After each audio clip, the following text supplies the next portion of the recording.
lot of gay. Welcome to the Nerdrotic Nooner. What's up, everybody? It's Wednesday. Hi. It's the 14th. We're almost halfway through the first month of 2026. The hell?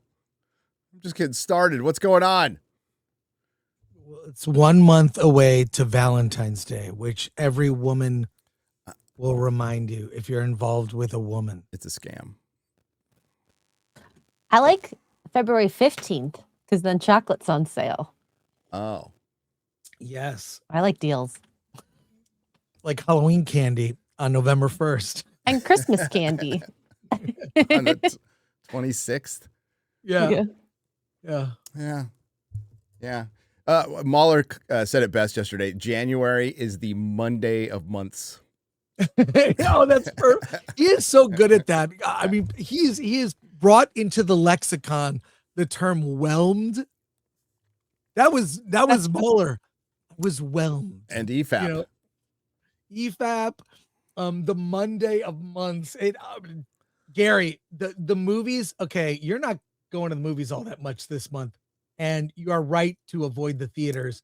I mean, everything from Primate, which was god awful, to Greenland 2, which was also awful. 28 years later, Bone Temple, I'm seeing tomorrow. I was going to ask you about that one. I didn't get invited to an early screening, shocker, but I'm seeing that. So we shall see. It's going to be a thin month until Good Luck, Have Fun, Don't Die.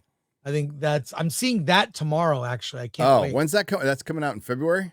February. Yeah. I want to see that. But, yeah, Alan says it's really amazing. That actually looks good. That actually looks good. I've heard mixed on the Bone Temple. I'm just not super enthused to go see it. I like zombie movies, so I'm all in, but I hear it focuses mostly on people and not zombies. So we'll see.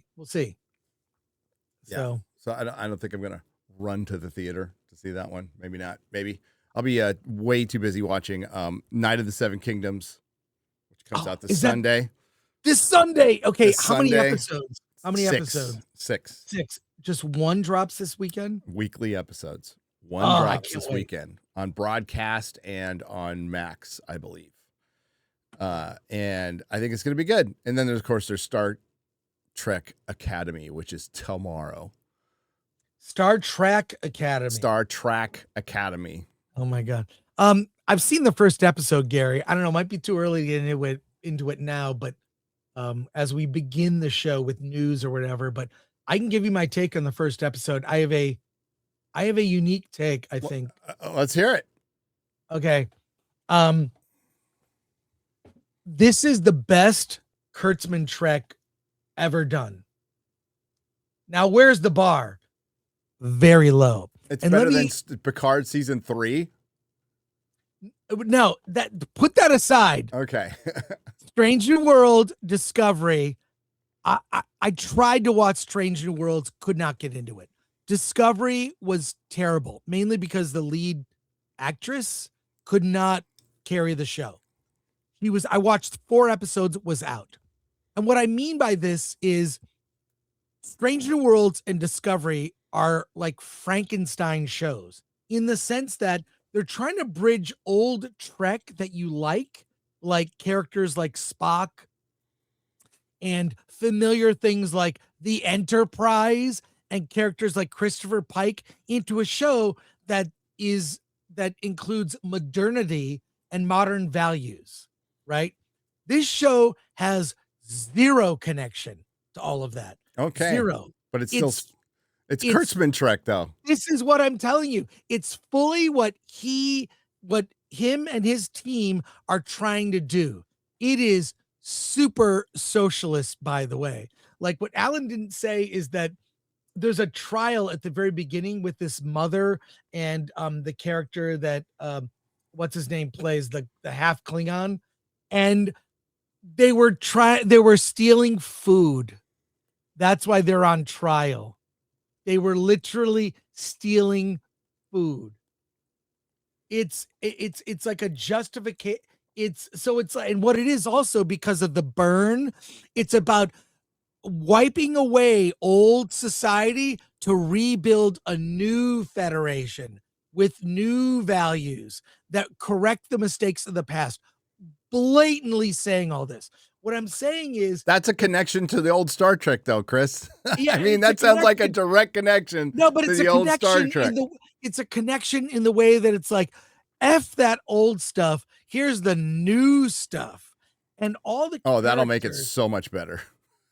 What I'm saying is it's the best because it's like we don't have to worry about the old stuff. Acknowledging the burn is such a dumb idea. I think, first of all, the burn as a concept is terrible. But now that's an opportunity to rebuild did you the watch Federation. the later seasons of Discovery? No, I only Because watched they the really first separated 4. from the old stuff by season, especially by season 4. Look, I think that this is an experiment in the sense that you aren't going to care and I'm not going to care. Old Star Trek fans, this is 100% not for us. We're going to see if there's an audience for this show now. And the characters, like, I don't know where Az got that clip of Dr. What's his name? Picardo or whatever. What's his name? It's from later on in the season. Yeah, where the woman eats her comm badge. No, that's the first episode. Okay. That's the first episode.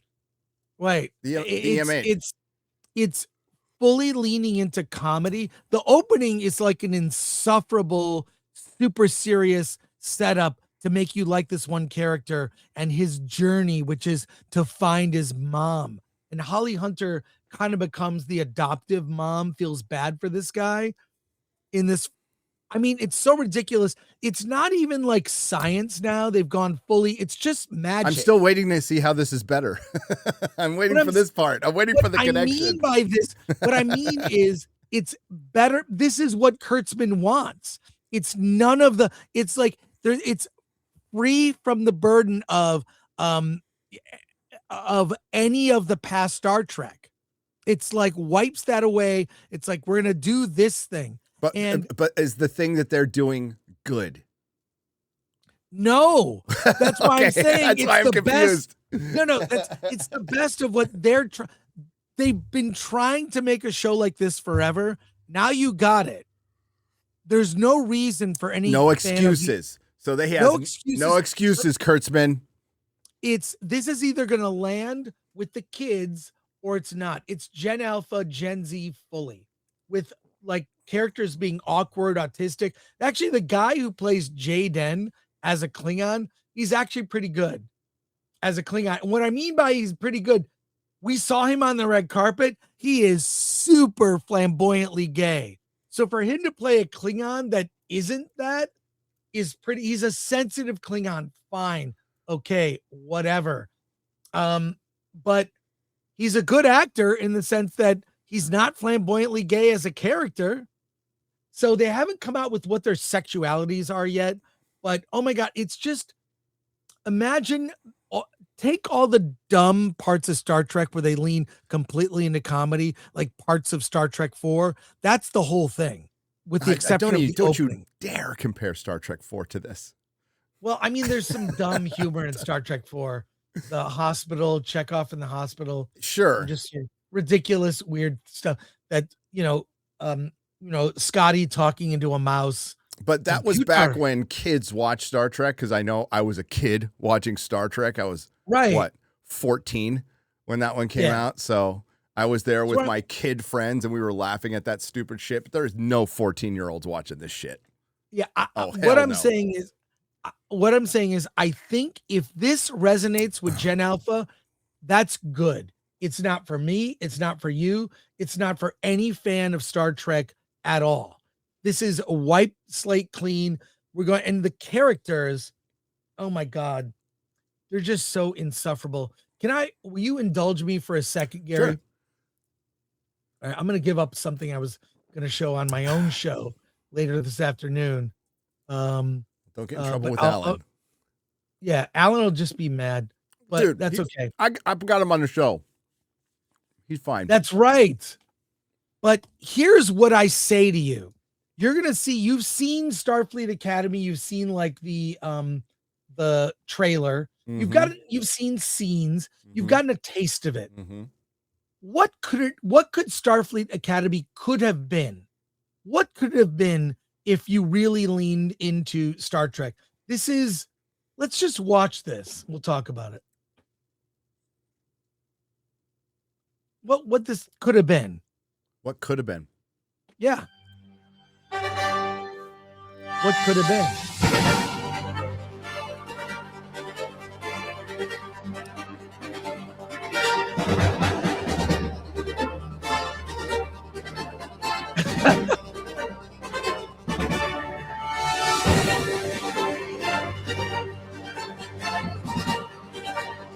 I would watch this show. I would watch the shit out of this show.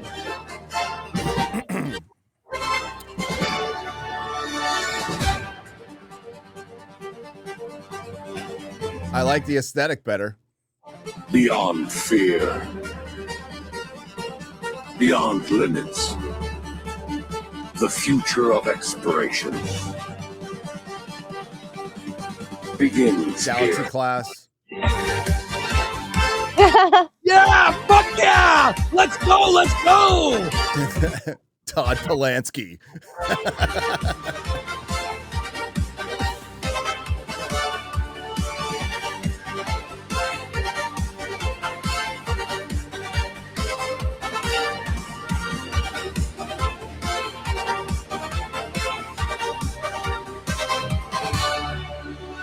Hot Vulcan. They have hot men and hot women.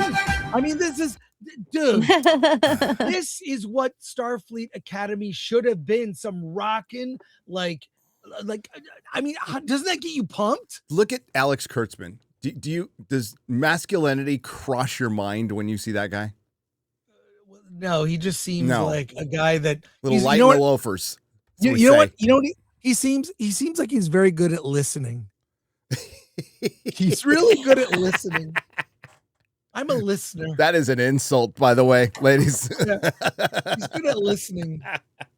He does what he's supposed to. He's really good at listening and plotting and waiting until you're alone and getting in between you and your husband and waiting for the right time.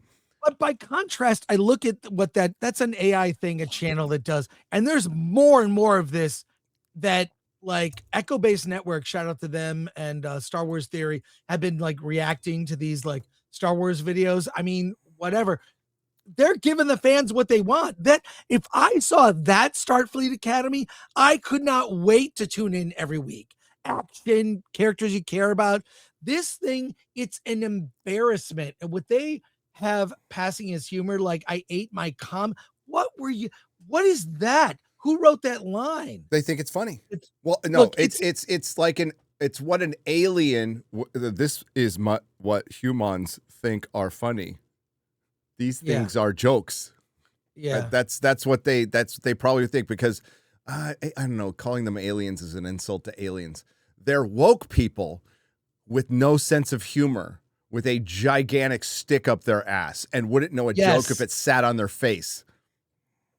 Yeah, so when I say it's the best of what they want, not what the fans want. They have reached the peak of what they want to do, except it's not for fans of Star Trek. They perceive this is for Gen Alpha and Gen Z. Yeah, so that's what this Trek is. Well, Kurtzman's my age. But he's good at listening. What is he's good at listening? No, he's Gen X, but he doesn't act Gen X. So not at all. Yes, but it's a very disconnected. That's why we made that meme, Yeah. With the 6'7" on it. Hello, fellow Gen Alphas. That was great. Yeah. Oh, that was hilarious. 6'7". I'm your pal, Alex. Yeah. Oh my God. It looks abysmal. It looks like the Acolyte. I have not been convinced otherwise. Alan's seen more, right? Alan's seen a lot more. 4 or 5 episodes, I think. Yeah, I don't think he's seen the whole thing. He's seen almost the whole thing. I've only seen the first episode. I'll only see the first episode. And I did see a Q&A with the co-showrunner and Steve from Collider, and she talked a lot. I'm going to post it on Steve Weintraub. Steve Weintraub. Yeah. A guy who likes to talk about toxic fans all the time. Fucking. Yeah. You know, he puts on these screenings. So I saw the Q&A. It was interesting because the woman seemed like she really liked old Trek. She was a Next Gen fan, hardcore, but this show is really not. After rehearsing and being like, doing your little due diligence to sound like you give a shit about Trek and go out in these. This ain't my first rodeo, Chris. This is Kurtzman. This is Kurtzman Trek 101. It's been going on every fucking year. Every time he puts out a series, somebody goes out and go, we're going to be more Trek. We're going to be more this. I'm a Trek fan. And each year they get more and more versed because they read more and more Wikipedia and watch more fucking clips on YouTube. And they still haven't watched or give a fuck about Trek. It shows in every fucking second of their work. This is the least Trek of anything to come out of what they've done. And what I'm saying is, this is what they want, not what the fans want. That's why I showed you that Starfleet Academy AI thing, because did that get you? Would you watch that show? There was a time I would watch that show. Yes. I mean, if that was like, holy shit. Like, but Star Trek is so like ridden hard and put away wet now. I'm just here to chronicle its demise. It's not coming back. And Star Trek did the impossible. It actually captured a new generation with multiple series, not just like a prequels like with Star Wars. It would TNG. There's DS9 people. They really did a great job with that. And there's a debate. It'd be wrong, but there's a debate on who the best captain is. I mean, you can debate who the best captain is aside from Captain Kirk, but whatever. It was able to do that time after time. Over decades. Even somebody like myself was a little hard on Berman. I said he's getting a little stale. Like I was talking a lot of shit around Enterprise because I was like, fucking prequel, no. But my God, I'd kill for something like Enterprise right now, too. Right. Yeah. Right. I mean, they were trying something new with Enterprise. That I think the thing that threw people off was that opening score, the song. It was the song. It was like, what is this? I know. It was like, what is that? What the fuck are you thinking? And it's like Garth Brooks shit. Yeah, it was weird, but whatever. But this is the most Kurtzman of Kurtzman Trek. It's the best of what he's aspired to do. I believe that's my belief is this is their best, right? And this is what it is. And it'll succeed or fail based on, I don't know what the metric is. I think it's going to be memeable as hell.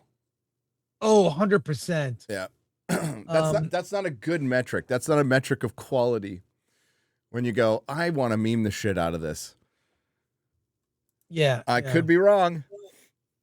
Yeah. But critics seem to love it. And then when you read their reviews, they really don't. Yeah, it's it's weird. There's like, I mean, look, I don't think you can blame the actors. I really don't think you can blame the actors at all. In fact, that heavy-set black young woman, the hologram. Yeah, she's kind of charming, actually. Oh my God! Did you bump your head, Chris? You okay? Dude, I'm being honest with you. No, I'm just Look, kidding. This doesn't mean the show's any good. I'm saying is like, oh, that's her take. Okay. You can only go with what's written. Now, is it terrible? Yes. It's just like, oh, and by another detail that Alan didn't, I'm just trying to not repeat Alan. The starship itself, the Athena, it's like it has angel wings. What? It's shaped like a ship that separates from wings that are angel wings. You know, every woman, when they can't resist, like you'll walk by some downtown area and there's graffiti of an angel wings and women like to take photos of themselves. Oh, yeah. That's a starship version of that. I'm not making this up, Gary. Are they the nacelles? They're like kind this? of the nacelle. No, it's like wings, like literally wings. And then if you look at their comm badge, it's the shape of the ship. No, go put the ship back up. I want to see that. No, it's not. That's not a good picture. You'll see it when you see the first episode. It's the shape of it defies logic. It's bizarre. It's like, wait, what? It's not practical. It's like giant angel wings on a ship. I don't know how to like. It's like, here's the sort of main saucer section, and then behind it is angel wings. I'm not making Gary, you'll see it. I don't know if any of the trailers feature it very closely. So, oh, here's a shot of it here, I think. Yeah. Correct me if I'm wrong on this. This right here? Yes, but when you see it from the top, it's shaped like angel wings. You want a top view? Okay. Top view. You're not just I don't think, Google USS Athena Star Trek. You should get an image. Yeah. But I don't know if that has come out, but I was like, what the fuck is this ship? It's got angel wings. What I'm saying is my point is it's very feminine. The show is very feminine. It looks like a dream catcher, Chris, from the it looks like Would you find it? It's trying to be a dream catcher. Yes, it is. I don't know about angel wings. I think it looks Native American more than anything. Yes. Yeah. A little angel wings. It's just ridiculously shaped. It's not practical. It's not like a rocket. You know? You find it, X-Ray Girl? I have an image. Oh, gosh. It says USS the ship is the school. You should see.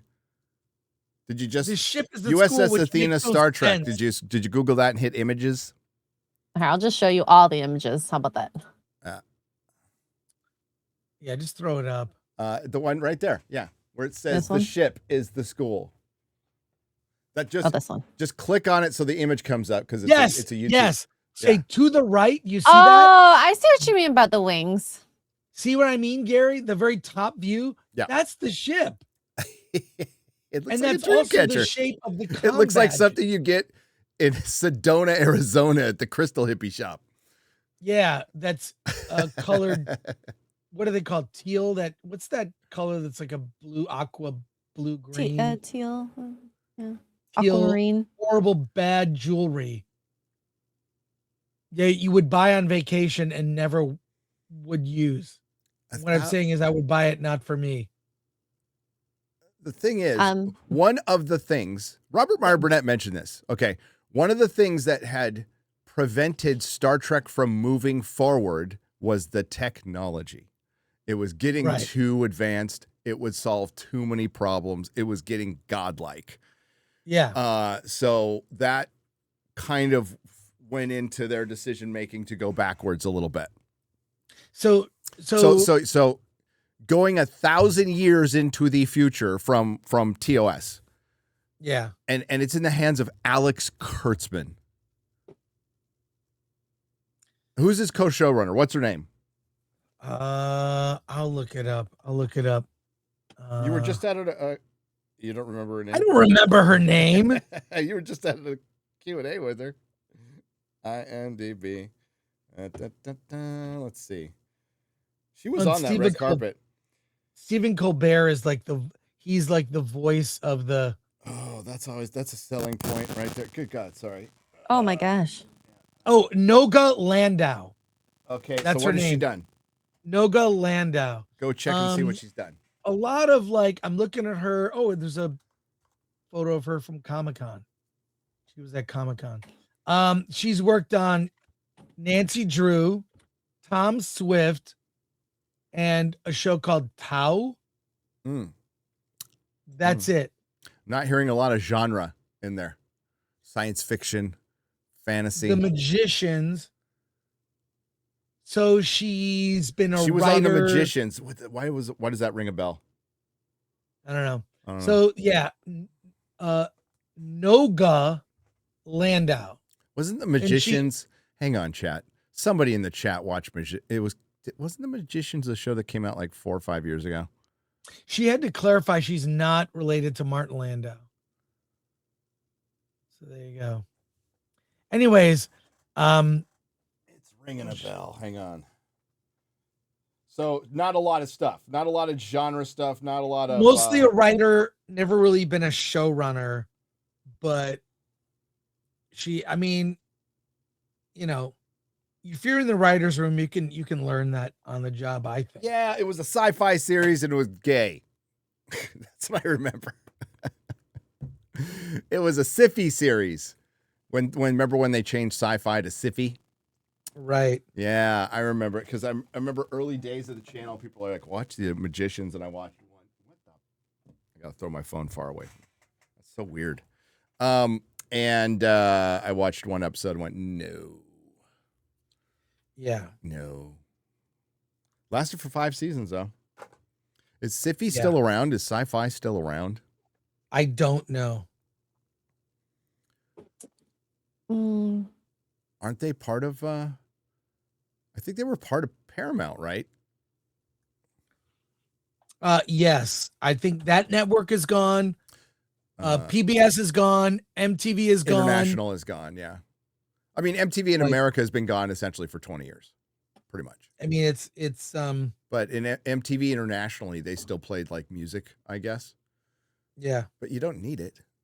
Thing is, man, MTV was on all the fucking time. Wherever I went, it was the soundtrack and the wallpaper of our lives back then. I loved it.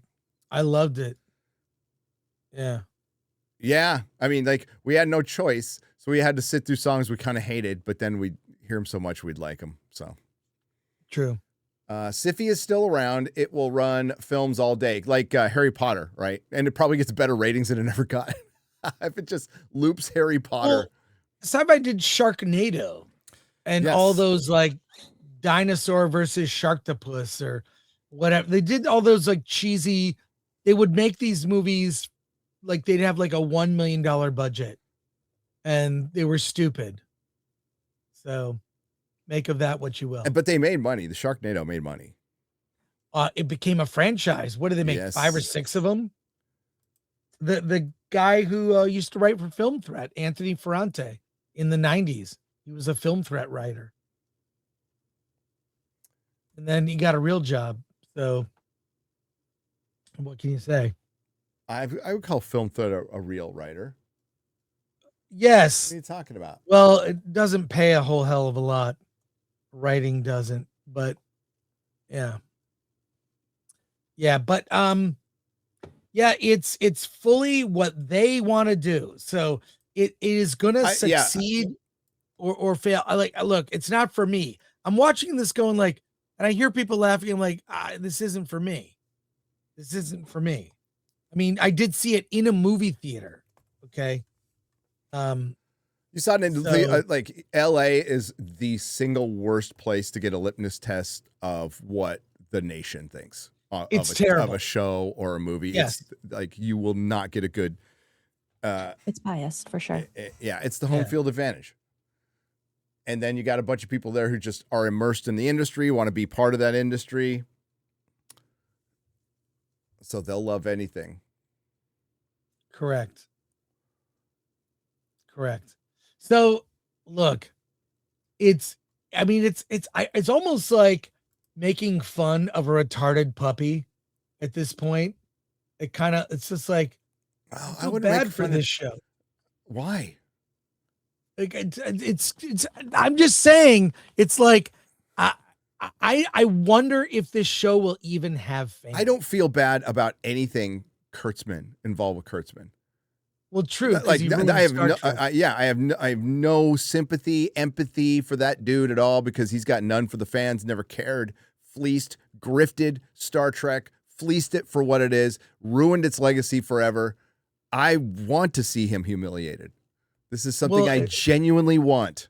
I think it's gonna happen. It helps you learn lessons. Well, the one thing that the showrunner Noga emphasized, episode 5. She said there's a big thing that happens that fans have been waiting decades for. The show gets canceled and Kurtzman Trek gets canceled because that's the only thing I can think of that fans have been waiting a decade for. Fans have been waiting decades for this moment. I feel like it's something key jangling. Maybe it's Captain Kirk. Maybe, I mean, I don't, I'm just saying, I was like, decades. Yeah, she wouldn't give up what it was, but. Well, decades could be well, she's a TNG fan, so it'll probably be something from TNG. Right. I mean, maybe it is. Maybe it's because if Picard is currently a robot, isn't he a robot? Yeah, he's a. So but, I mean, maybe fans have been waiting for Picard to come back though for decades. I'm saying it could be something like that. The chat says Star Ice. Yeah. Oh, geez. Here, read a couple of super chats. I want to read through this review. It's long. Yeah, let's Okay. I want to get some highlights of this while you're reading that. Sure. So I noticed this as well. Punch Bowl for $2 says so the girl power ship is vag shaped. And I noticed that I'll bring it back up so y'all can see. A little bit. Oh my God, you're right. Right? So this is Oh like the top. Oh my God, this is it's a vagina. Yeah. And the saucer is the nerds. Oh my God. Yep. I meant to say it, but you guys were on a tangent, and I'm like, I'm not gonna come in with a vag joke. No. Bring all the vag jokes. So yes, thank you, Punch Bowl, for that. Let's see. Next to the Last Starfighter for 2 says, what makes Kirk the best? I'm not familiar with TOS. What? Masculine. Manly, rugged. You know what it is? Rugged individualism. That's what Kirk was. Sure. He's very sure of himself too. And very caring. Yeah. So here's a paragraph from the Inverse one, which, hang on. You don't have to pull it up. I'm just going to read it. You're just going to have to trust me. I'm not. Starfleet Academy isn't your parent Star Trek. The Star Trek franchise's biggest swing in years is both radical and wholesome. Down here, I mean, they go over which I will do. I will go over the show. If you don't know anything about Star Trek, Starfleet Academy is fairly accessible, though it's also stuffed with Easter eggs and some very unexpected cameos as the show goes on. So yeah, Chris, this is Kurt's. I think they're gonna be, well, the EMH is in it, dude. So Robert Picardo's in this, so they are directly connecting it to Voyager. And there's gonna be more. Oh God. It's too early to tell if this fan service will help or hinder the overall appeal of the show. But suffice to say, the series has a strong desire to make sense of the Star Trek puzzle during its historic 60th year anniversary. And one way Starfleet Academy tackles the who is Star Trek for question is to zoom in on the different question. Is Starfleet good? It's so, they really push the socialism stuff. It's like really honed in on that. And the idea that there's a trial for someone stealing food in the beginning is ridiculous. It's embarrassing. Tom Paris. I did hear that Tom Paris is going to be it. Have Star Trek fans have we been waiting for Tom Paris for decades, guys? I mean, like, not in this. I don't hate Tom Paris. But yeah, I did hear Tom Paris was going to be in it. Yeah, so hey, maybe they'll have a struggle session in season 2, Chris. We can only hope. Awful. We can only hope. Read another one. Okay, so let's see. Jack Hanma, sorry, for 2 says current Star Trek makes STV look Oscar worthy. I'm trying to find Star Trek ones. Druid Khan for 5 British pounds says, beam me up, Scotty. Old Star Trek. Beam out of the closet, Queen. New Star Trek. Oh Oh gosh. Robert Hayes for $1.99. Scotty talking into a mouse is actually funny. It is funny. But I'm saying it's on that level of goofy humor. That's okay for like one bit or two, fine. But this is constant, that level of humor. That makes me think of like Thor when they were making him into a joke. That's joke exactly or two right. is fine, but not all of it. Not excessive. This is excessive on the humor end. And then the tech acts like magic. It's like so like it's like okay, we don't even it's ridiculous. Yeah. They are godlike. Lord Botha for $1.99. Academy is Star Trek unburdened by what has been. Ah! Oh, that's right. It is. That is again. That is dead on what I thought. I'm like, oh, this is like a completely wipe the slate clean with very little connection to the past. Even though there's that one promo where it's like all these echoes of past captains. Yeah. It feels very modern because that's where you target kids today to get them on a certain political side. So, Bubba Doom for $2 says, I maintain Kurtzman Trek is for Fargates. That is from yesterday. Mexi Rage for 5 says, Star Trek is trapped in the hands of those who don't look for hope and betterment of the future and think mankind can become greater than ever before. There you go. Next to last Starfighter for 2 says, wanted to thank you guys for being on time. Hail. What was that?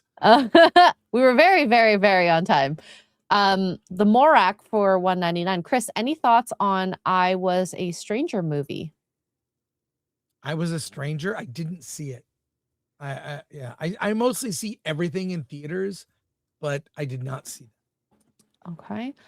Robert Hayes for $4.99. Is Starfleet good? Yes, it is. That's the point of Star Trek. Okay.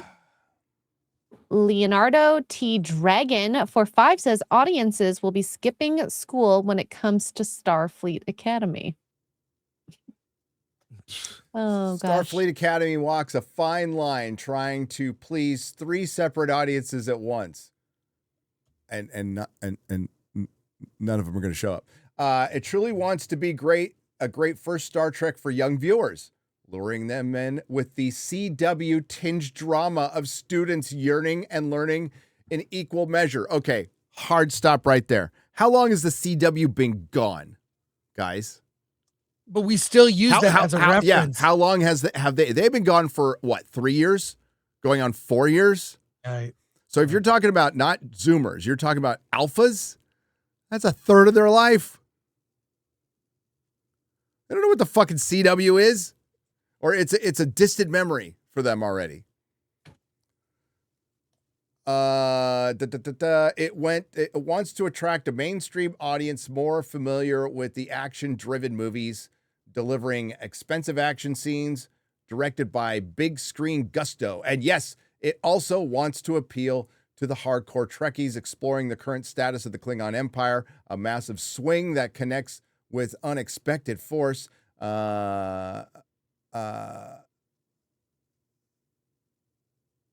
Beta Z politics, more interesting than you'd think. That must be the deaf Betazoid that Alan is talking about. Yes. For fuck's sake. And the lingering mysteries of a certain series finale that Trek fans will passionately discuss. Episode 5 is going to inspire some of the biggest online conversations in ages. What did I say? Well, I was just repeating what she said, but whatever. It's going to inspire some of the biggest online conversations in ages, this show. Episode 5. The plot of the show. Well, episode 5, remember episode 5 of The Acolyte?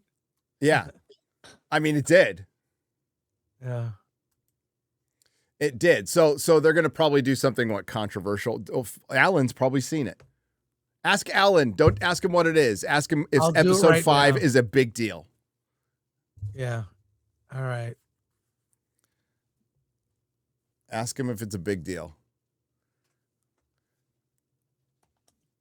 Hang on. Cisco. Yeah, it could be Cisco. I agree with the chat. The only thing so we'll find out what happened with Cisco. I don't want to know. Is that okay to not want to know?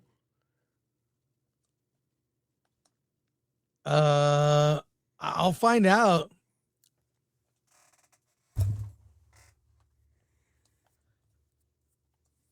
Cisco transitioned.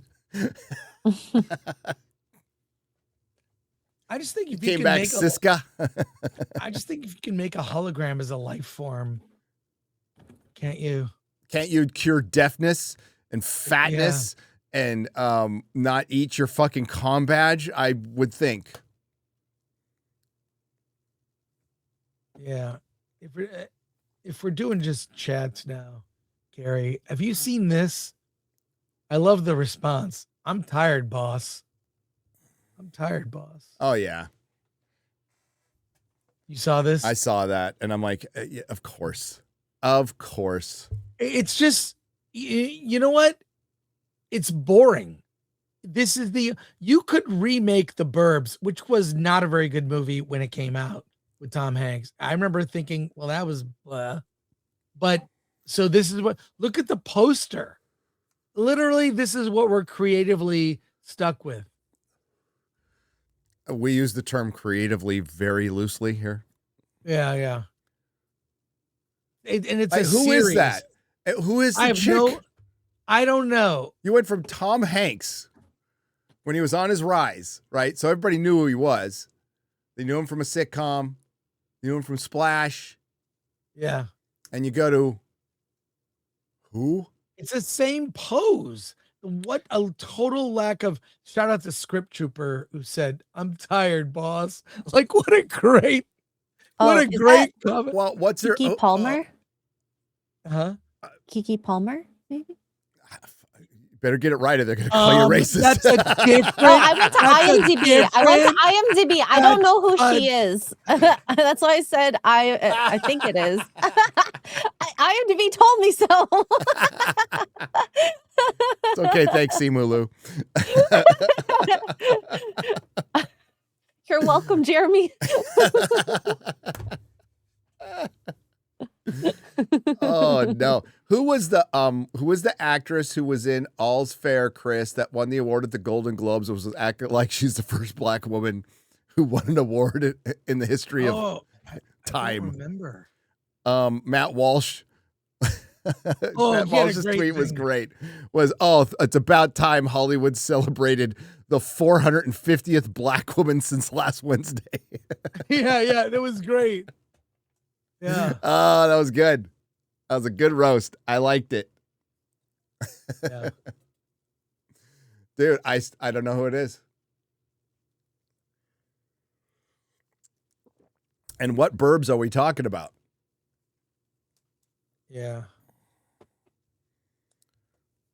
Burbs are expensive. I have no idea, but it's just so uncreative. It's like, I don't need to watch that show to know everything that's going to happen in the show. For one, it's on Peacock. So the chances of it surviving are very slim. Yeah. Very slim. But yeah. I mean, for one, Chris, was The Burbs a big hit movie? It wasn't. It was not. It was kind of just it was a middling comedy. Yes. It was. I saw it in the theater in first run because so did I. I was like a kid, but I saw it. No, you were like, it's Tom Hanks. It's a comedy. Let's go. Yeah. I liked him in one of my favorite Tom Hanks movies. No one ever brings up is Bachelor Party. Oh, I love Bachelor Party. That's his first. They bring a donkey. Oh, he doesn't bring it up. Bachelor Party. You know why he doesn't bring it up? Because it's a pretty politically incorrect movie, dude. Oh, it's about hookers. It's about getting hookers. Tawny Kitane's in it. There's donkeys, and there's an Oingo Boingo song, right? So that was the selling point. There was an Oingo Boingo song that wasn't on any of their albums. It's called Bachelor Party. Let's do a reboot. But I'm sure they did Bachelorette Party. I'm sure they did. That's been the subject of dumb movies. Alan says, I haven't seen it yet. I said, watch it now. We need to know. There's Bachelor Party, and then yeah.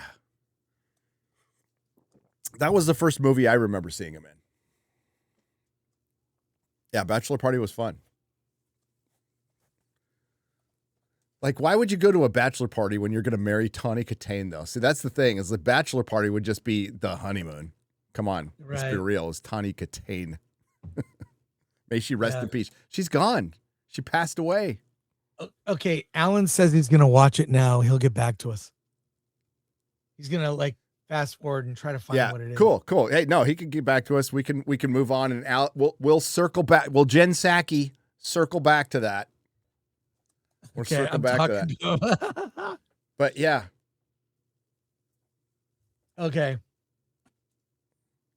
Tawny Katane is gone, and a piece of the 80s died with her. Just gonna say. Here I go again on my own. Yeah. The White Snake. David Coverdale, who just retired from rock and roll last week. Oh, he says, dude, I'm embargoed with that info.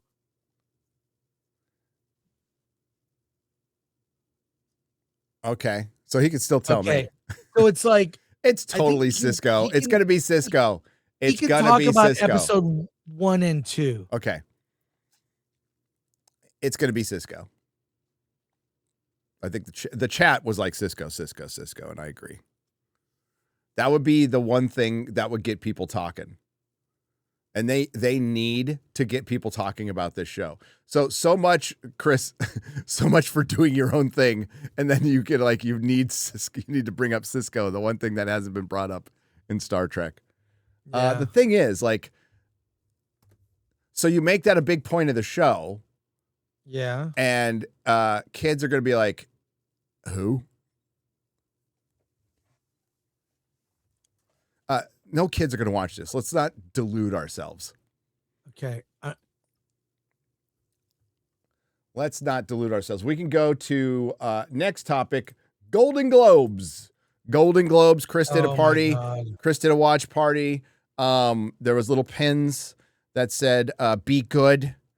Because that's how much caring your average adult pretender who's walking around in a $150,000 suit and $200,000 necklaces and gets driven by armed security to parties that could basically pay your fucking rent or your mortgage for 6 months. And then they swill down champagne bottles that can buy a family groceries for a fucking month. And they put a pin on and they tell you that they are better than you. They are just better people than you.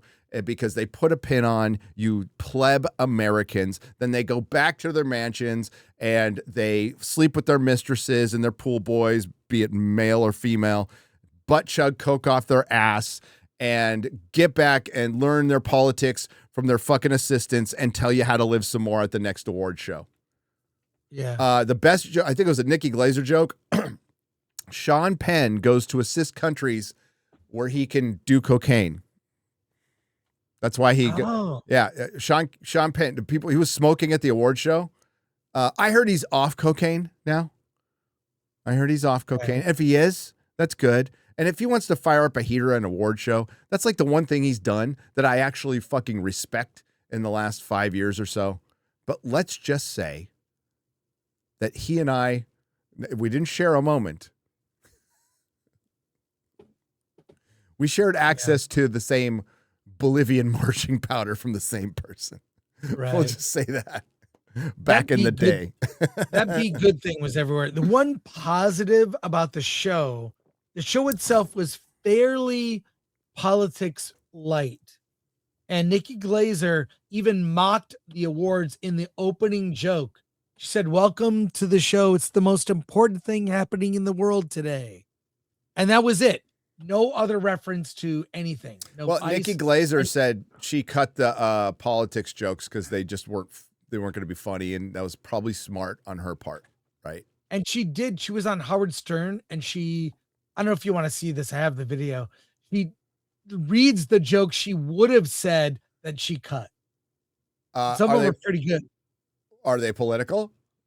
Or are they? No. Okay. No, they're about like Brad Pitt and Leo DiCaprio. They're good jokes. I don't know if you want to see it. You might get chat. Do you want to see Howard Stern's fucking face? You know what? Just read them to me. Just read me the jokes. I can't stand. I have a video. I have a video. It's okay. No, I will say no. I don't want to see Howard Stern. Okay, but this thing all happened around the show, meaning red carpet, pre-show. I've got like a clip of Wanda Sykes and your favorite Mark Malkin. Mark Malkin. Yeah. Mark Malkin. Let me bring it up. Are you the gayest lesbian? Oh, you are the gayest lesbian ever. Never mind. I know why I ask. Here we go. You ready for this? Yep. Okay, here we go. Audio.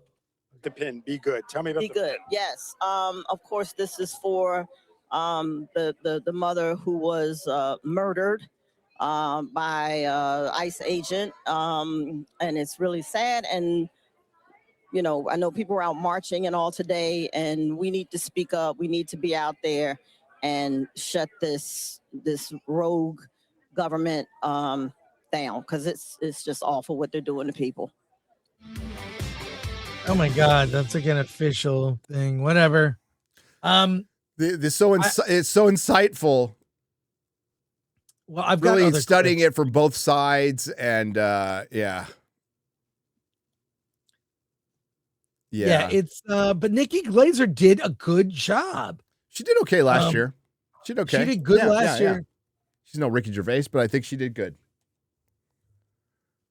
She's kind of funny for a girl.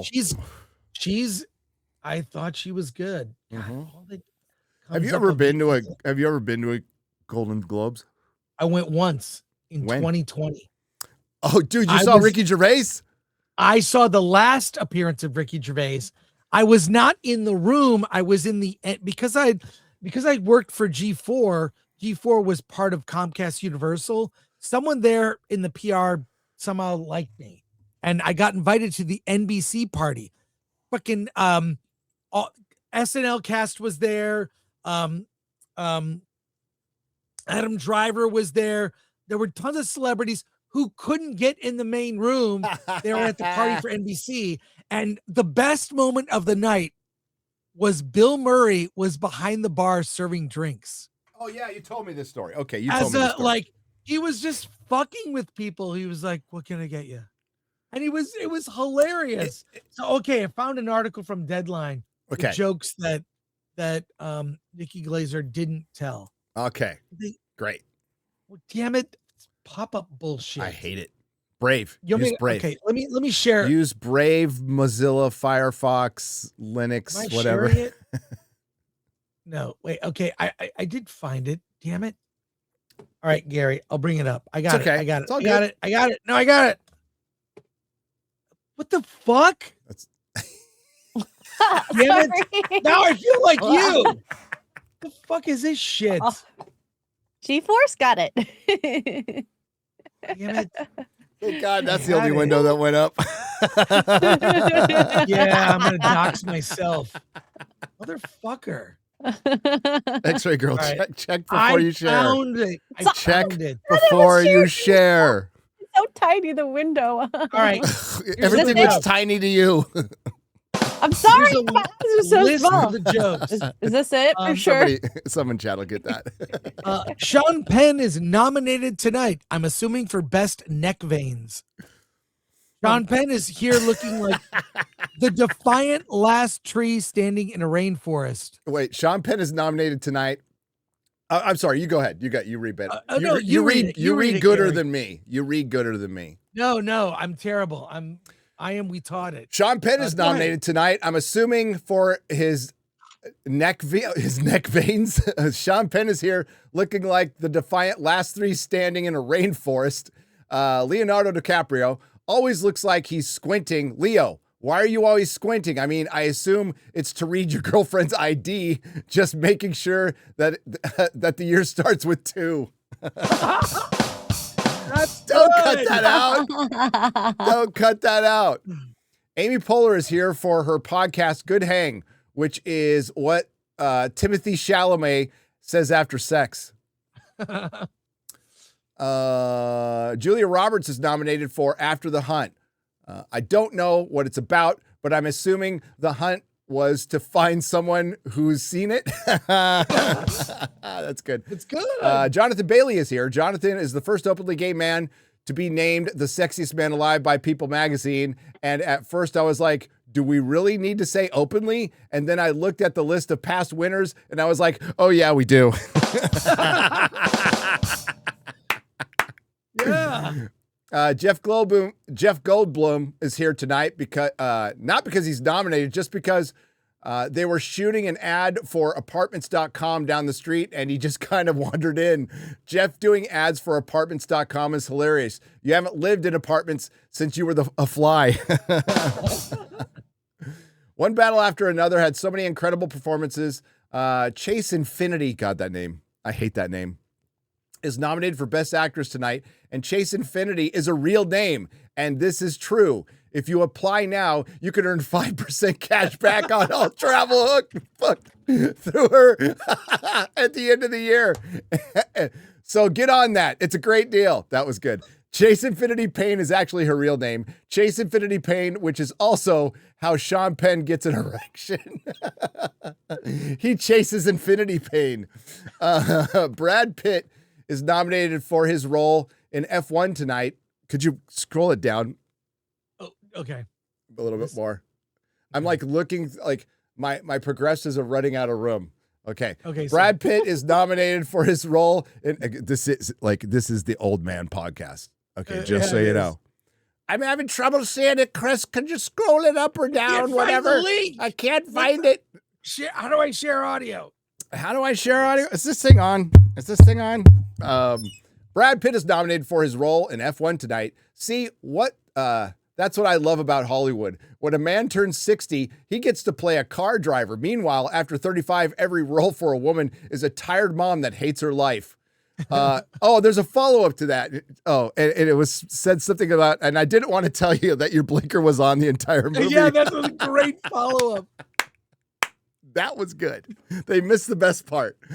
Pluribus is nominated. Did you guys know that pluribus is Latin for I haven't seen it? Glazer said David Spade gave her this joke. I just saw Sean Penn, and maybe he's taking the substance wrong. These are good. Glazer, she should host the Oscars. But Conan's did a good job too. I mean, I feel like these award shows realize they can't do the politics on the show, but that's not going to stop like Mark Ruffalo. Have you seen Gad said what he said about Ruffalo? Fuck, I gotta find it. Like, people are roasting Ruffalo. And Sasha for what he said? Yeah, you saw what he said. I mean, he's a fucking idiot. Basically, he came out and said, definitely, he goes, I'm just going to try to do my Mark Ruffalo thing, but I got to sound like I don't know, I'm punch drunk. Right. But he said, president's a pedophile and he's a dictator. Blah, blah, blah. Like, and that's the kind of quantifiable thing, like definitive thing that can, Donald Trump has sued before. Now, I don't know who was being like what network. I don't know if it was on a network or a channel. He totally could sue them. Like 100%. We'll see if it happens though. Yeah. Let me see. Where was Nikki Glazer? I got to find another joke about Sean Penn. Yeah, he's good. He's promoting his new book. I can't find I'll keep looking. But it was too long, like all award shows are too long. But here's the thing. Ratings down again. Yeah. We'll get to that. Hang on. Okay, go ahead. Yeah, sorry. trying to find more shit. Here's the joke.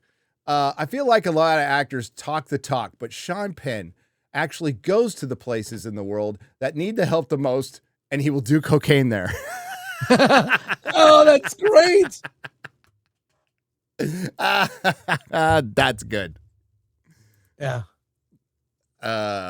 Yes. You know, they learned from Ricky Gervais. They just don't want him back.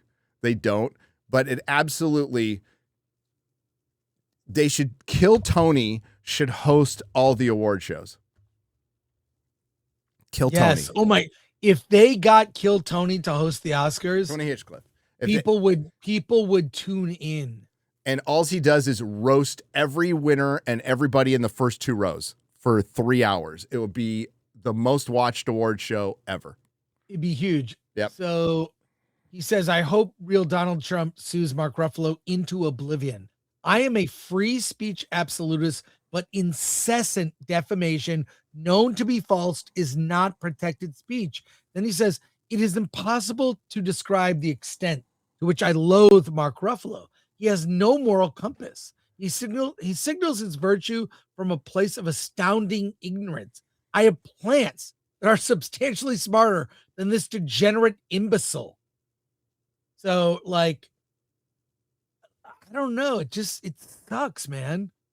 Like, it's really trying to argue with someone who's like blissfully and purposefully misinformed. And they're just, propagandized. Well, they are propagandized because they're running with stuff that works for them, and frankly, with Trump, his biggest mistake has been Pam Bondi and the Epstein files. It's been a fucking disaster.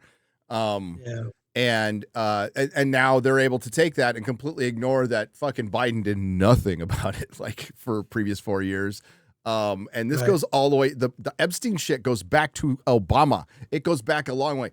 And I first heard about it on Alex Jones over a decade ago. So it's been around for a long time. So no list was ever going to exist. They're not that stupid. It's the plane logs that they got, but knows. And Razor said it best. You can't blackmail people if they're in jail or dead. So and whoever's on the list, I want to know. I don't care. I don't care if it's some actor we like or whatever. I want to know, and then to the wall. But aside from that, they just it's because they ignored it for so long and wouldn't even acknowledge it, and now they are, and it's just like, it's just the back and forth gets so fucking tiring, man. Mark Ruffalo drank the Kool-Aid. Mark Ruffalo is a true believer. Mark Ruffalo is also, he's been in Hollywood most of his life now. So he has no connection to the working man, the working woman, how Americans are truly struggling in places. He has no fucking idea, except to wear a little fucking pin once in a while and go to all of those parties where they talk about excess and waste and anti-capitalism, and they go to parties, and I shit you not, that can pay a family's mortgage or rent for an entire year, Chris. Yeah, I've been in LA. I've been to a few of those parties. You're like, look, this is a lot. You see the food and just everything. It's kind of insane. So when that is your life, you have no concept of how real people struggle. Like some people, because I troll Gavin Newsom pretty on the regular, and I have people because it's like fun. come out and say, yeah, true. But also like I have people saying, I didn't know you were like this. Like, do you open your eyes and see what's happening in our state, in California now, and how it's like so downhill? Benny Johnson, I don't know if you've seen his videos. He's in LA right now. He's trolling Gavin. All he's doing is going to landmarks and like showing video of what California is right now. Well, and San Diego is turning into LA. Well, that's what I was going to say. Like the next time, my next trip to California is a trip to go visit mom in San Diego, and finally get my shit out of storage in San Francisco. So it'll be my first trip back to San Francisco since we moved. Oh wow! And the whole plan for that is to just go downtown and go to places that used to be really nice, and just walk around downtown San Francisco. It used to be like downtown San Francisco used to be a little New York, right? But when it was nice, like and like times like a little Times Square, like a tiny Times Square, used to be very nice. Used to be made up for Christmas, giant trees, families walking around, and 20 years later, it's all fentanyl zombies. San Francisco 49ers are getting fucking shot or stabbed downtown when they go down there. It's like, and the Tenderloin's always been there. So the Tenderloin's near Union Square. I'm talking about Union Square. Right. And it's now Union Square. The Tenderloin is just taken over. So there's Union Square, there's the Tenderloin, and then there's 6th Street. 6th Street, Tenderloin are terrible. Always been terrible. That's where the drug hotels are. That's where the tranny hookers are. That's where they're all at. Now it's just the whole downtown. And there used to be that guy who documented it in San Francisco, but then he got busted because he was a pimp. Did you hear about that? No. Yeah. So a guy he was an ex-felon, and I followed him. He was an ex-felon. And he was documenting all the homelessness and calling out London Breed for years and years and years, and he disappeared. You want to know why? Why? Yeah, he was a pimp. Well, it's really sad because I used to go to WonderCon. That's where you and I met. But that pimp was doing some good, Chris. I think that was 2010. So WonderCon was great. You could bar hop. There were like really upscale restaurants, cool little dive bars. There was the Mitchell Brothers Theater. You know about that? Yeah, dude. I get in trouble because, well, yeah, the Mitchell Brothers Theater, Melissa's friend used to dance there and performed for Sting and his wife privately. But I would get it mixed up because there's the best ice cream shop in San Francisco is Mitchell's. Right. So I get them mixed up, and I'm all, kids, you want to go to Mitchell Brothers? Whoops. Oh my God. Sorry. Go on. No, it's but I loved, it was sort of like, I love this city. You know, it's a fun, it is and like downtown LA, everything's turned into this.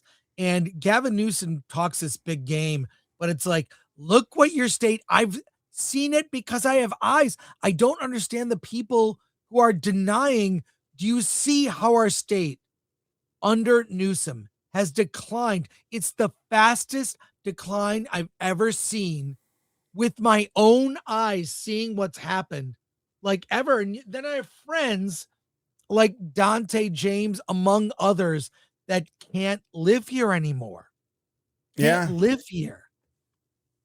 And you've got things like it's why. I mean, you have to go through so. It was a pain in the ass to live in California when things were good. Yeah. So anybody, it's city living. So if you live in Chicago or New York, you know what it's like. You have to plan your parking a half an hour to an hour ahead. So every minor errand you take, you got to go, okay, I got to park. I got to figure it's going to take me 15 to 20 minutes sometimes to find parking. Right. Parking's going to be really expensive. If my shopping goes a little long and I'm parked on the street, then I'm going to get hit with the ticket. It's all that. And that's your everyday shit. That's the little teeny bits of stress that add on your life that are completely unnecessary, by the way. And then, there's the homeless people, which have always been there, but it's never been anything other in the past than an occasional guy, right? And they're particularly bad the more closer to downtown you go to any major American city, period. Except for my home city doesn't have many of them. But it's the stress, it's the constant taxation, it's where I lived. Oh, it's probably the same where you live. Where I lived, in the house I owned, we had a 1-car garage, and I had to park on the street. And every Tuesday, I had to find parking because they do the street cleaning. So half your neighborhood loses half its parking on one day, and everybody's scrambling around. It's a stupid fucking thing we have to do all the time. Yeah. The street cleaners don't even clean shit. They just drive up and blow shit around for a little while. And it's a way to get tickets. It's a way to generate income. That's all it is. It's oppressive toward working people. And it is a revenue generator for the state. Yep. That's why they haven't rolled back the taxes on gas. Gas is $2 everywhere except California, where it's $5. Fuck California. Fuck Gavin Newsom. This shouldn't even be a left, right, Democrat, Republican issue. Gavin Newsom sucks. He should never be president. What he's done to my adopted state. I'm from Michigan. I moved here. I love California. He destroyed the state. He destroyed my kids' future. They will not be able to afford a home in the place they were born. Fuck Newsom. That's the name of the podcast. But he will, if he announces his run for president, there'll be 1,000 Californians, thousands of Californians that will start podcasts to expose this motherfucker. I've been promising it since he hinted it years ago. I absolutely will. He was my mayor. He was my lieutenant governor. He was my governor. So I've lived under this dude's power for over 2 decades. And I've seen what he does, which is nothing. Literally no decision. He does nothing. He doesn't accomplish a single fucking thing. He comes out with a bunch of empty platitudes. He talks a lot. He puts a lot of programs in action, but go look what he's actually done. It would not fill the top quarter of a page. And this is in 25 years of politics. And literally, if you look at decisions that he makes, things that he passes, not one decision is intended to improve the lives of Californians. No, not one. The machine. If you look at them, all it does is grab more money and more power for the state. The machine would love this guy to be in office, both sides. The Uniparty would adore having him in because he could just clog up the system and they can keep their fucking grift going forever. He's a tool. And a bunch of fucking people will support him because he's Daddy Newsom and he's not Trump. And then you'll wonder why your city has fallen into more decay and then your country has turned into California. Yeah. But some people are willing to sacrifice that just so they can't be wrong, just so they can't admit they're wrong. You almost want to give it to them. But maybe they'll get a little taste in New York. I don't live there. So maybe they'll get a little taste in New York. You get what you vote for. Okay, so back to the ratings for the Golden Globes, shockingly, are down. Not surprised. Are down again for the second year in a row after a little boost post-COVID or whatever. Do you have that article ready, X-Ray Girl? The ratings, right? I don't have that article. Okay, I'll look it up. That was in the research. I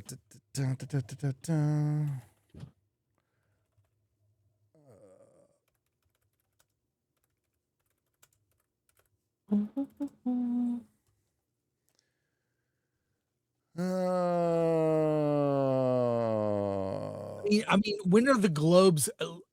The fact that the biggest award show with the most celebs is on YouTube now.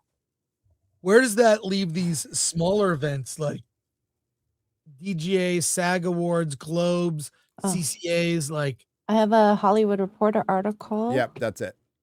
Okay. So it's it was 8.7 million.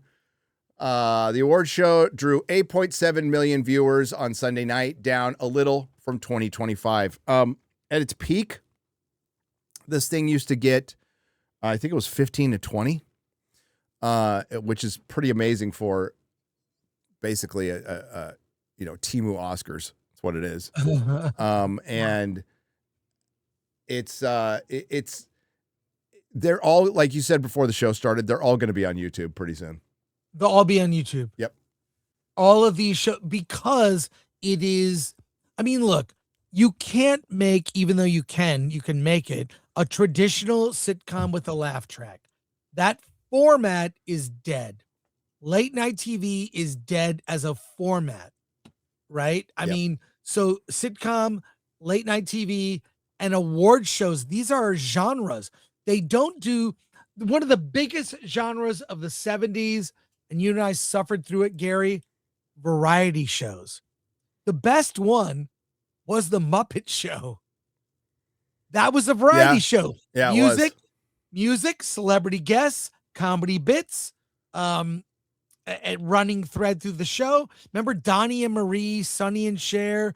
This was a genre. I mean, when they did the Star Wars Holiday Special, they did it in the format of a variety show. Why? That type of show was the most popular show during that era. Although the thing I'd love to see come back, Gary, which is weird and only you might remember this. If you remember this in the chat, please post. Battle of the Network Stars. Yeah. Stars from different networks would play like camp games like three-legged race they were dumb games, but with big stars playing these games from TV shows. Battle of the Network Stars. So ABC, CBS, and NBC would take their best. It was sort of a play on the Olympics. Howard Cosell would announce them. Yeah, and they were so dumb, but you knew they were dumb, but they were funny I enjoyed that show. I watched them all the time, but that's when we had three networks. That was about it. Oh my God. We didn't have a lot of choice. Yeah, exactly. Hang on. Yeah. Okay, so they're down a bit. I was also looking for So yes, the awards average 8.66 million viewers for CBS Sunday, based on the final same day Nielsen ratings, which is still a lot for broadcast TV. The bottom has not yet fallen off for broadcast TV, but remember these things, even the Golden Globes and the Academy Awards, by orders of magnitude, the Academy Awards are bigger than the Golden Globes, but they used to be able to get Super Bowl-ish ad rates. Yeah. For the Academy Awards. And like about half of that for this, and they can't anymore. They flat out can't. So the networks would bid for this. So they'd also be able to, have the networks bidding for their show, and then they would make it up in the advertising money. But that model is just not going to work anymore. It's not. Yeah. So that's why will be on YouTube. I hope that, pray to God they are, with a chat and an open comment section. That'd be brilliant. That would be absolutely brilliant. And then we could technically react to it if it's on. Why couldn't we, Chris? If it's on YouTube, we should be able to react to it. Yeah. I mean, we'd be playing their commercials. Well, I'd talk through them, but you know what I mean? They'd still be on the screen. So that'd be free advertising. Yeah, but you're seeing this more and more, Gary. I don't know how much I subscribe to Shout Factory. They're running like episodes of Pee-wee's Playhouse. They're just live. Yeah, we talked about this. Streams. Yeah, they're Farscape is running things right now. Warner Brothers played the fucking Lord of the Rings trilogy on YouTube on a loop. Still are. They're dumping movies from old libraries on YouTube. Now, part of the reason they're making money. Part of the reason I believe this is happening twofold. One, yes, they can make money. The second reason is copyright claim. Because there are already versions of or scenes from those movies, TV shows, whatever, a way to get in the algorithm so AI can identify people who run those clips. If you look up any clip a clip from Lord of the Rings, it's somewhere. Are they going to try to shut that down through copyright? I'm just speculating here. I think that's part of the reason is to plant a flag, get the copyright on YouTube because it's the biggest platform, and shut down other people who have already posted this stuff. Why is it missing? Sorry, go on. Oh, yeah. Why is it? Yeah, there it is. Okay. This is what I'm looking for.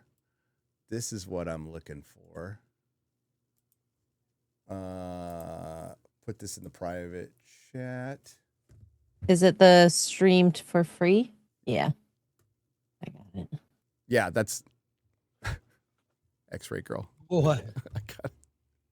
We're trying to. Never mind. I'll talk to her. What? She's a sweet summer child, X-Ray Girl. Okay. Starfleet Academy series premiere to stream for free on YouTube.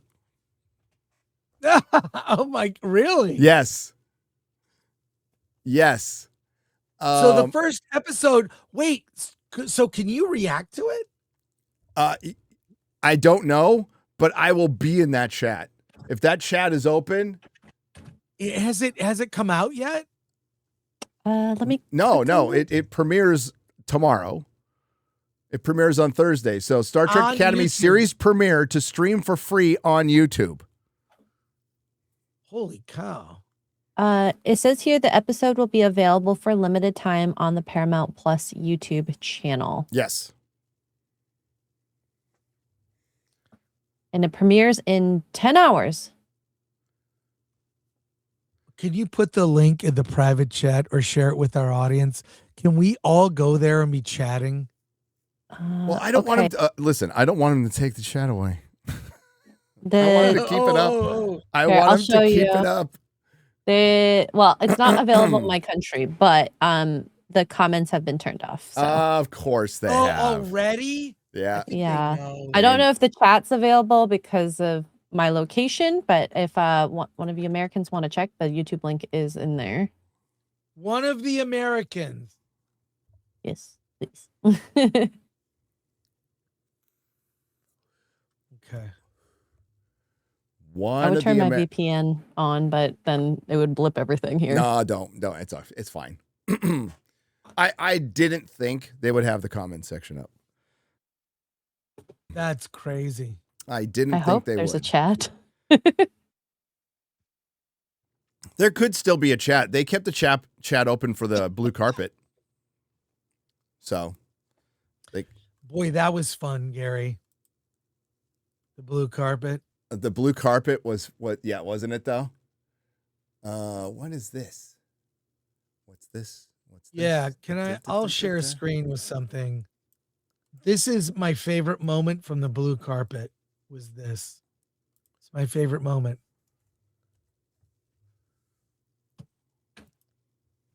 That's the actress who plays Uhura on Strange New Worlds. She looks just like Nichelle Nichols, like dead ringer. She's perfect. And I love her hair. She was fine on the red carpet talking about her blood alcohol level. You know what? I liked her. I have no problem with her at all. Yeah. I don't It really doesn't have come an across issue. very well in Strange New Worlds, but yeah, she was fine on the red carpet. But yeah, we should just keep that up while we talk about Starfleet Academy. Oh my God. I'm reading this Hollywood Reporter. Superman shots, Euphoria, glow ups, and Game of Thrones fart jokes inside the HBO Max Germany launch party. The streamer took over German capital Tuesday night 9 for Blowout to celebrate its European launch. The world premiere of Game of Thrones prequel, A Night of the Seven Kingdoms. Oh, we actually had a review of that. Hang on, we'll get to that. We'll do that. There we go. From the Hollywood Reporter. Are you going to watch it, Chris? Oh, hell yeah. I have HBO Max. Yeah, I'm genuinely looking forward to this show. Like, been for months. What are you doing? I clicked the wrong window. Bring up the article. I've never done that. Click the wrong window. Right. I've done that a lot. Here we go. A Night of the Seven Kingdoms review. HBO's charming new Game of Thrones spinoff proves smaller can be better. Sir Duncan the Tall, Peter Calfee, who's like perfectly cast, by the way, like absolutely perfectly cast as Dunk, and his Squire Egg, Dexter Ansel, meet and prepare for a tournament in TV's latest George R. Martin adaptation based on an unfinished book series, by the way. The first dragon appears roughly halfway through the pilot of Night of the Seven Kingdoms. The dragon is fierce, fire-breathing, and deadly. It also is a puppet, albeit a very elaborate one, entertaining a tent full of stragglers and hangers-on at a star-studded tournament of knights. Following in the footsteps of House of the Dragon, the first Game of Thrones spinoff, whose flawed creative ethos appears to have been everything you like about the original, only more. A Knight of the Seven Kingdoms is defined then by less. A map illustrating the series' locations would show only, one. The list of storied houses participating in the tournament would include many Targaryens and one or two Baratheons, but hardly the full rogues gallery of nobility fans have come to expect. And that dragon, it probably costs less than a Starbucks budget of the first series of the cups that they left on the screen. So the whole thing about Dunk and Egg, if you haven't heard from many of us streamers who've been looking forward to this, it's a very small story. It takes place in each adventure of Dunk and Egg basically takes place in one place. This one's going to be a tourney. There's a lot of political machinations going on in the background, but it's in a time where House Targaryen is starting to just degrade, falling into entropy, particularly after the events of House of the Dragon, and there's no dragons left. They're all dead at this point, and the Targaryens are hanging on to power, and you have actually too many Targaryens right now. Again, we're in that situation. So there's so many of them, you can just let one wander off and become a squire to some random hedge knight. And it's actually a really good story. It's a really good small story about an actual hero. Not one that dies in the first 10 minutes, but yeah, it's going to be good. Despite some flaws, I very much approve of this deviation of formula adapted by Martin and Ira Parker. A Knight of the Seven Kingdoms is fundamentally a two-hander. Peter Caffley plays Duncan the Squire to a virtuous but disreputable hedge knight, Danny Webb's Sir Arlen.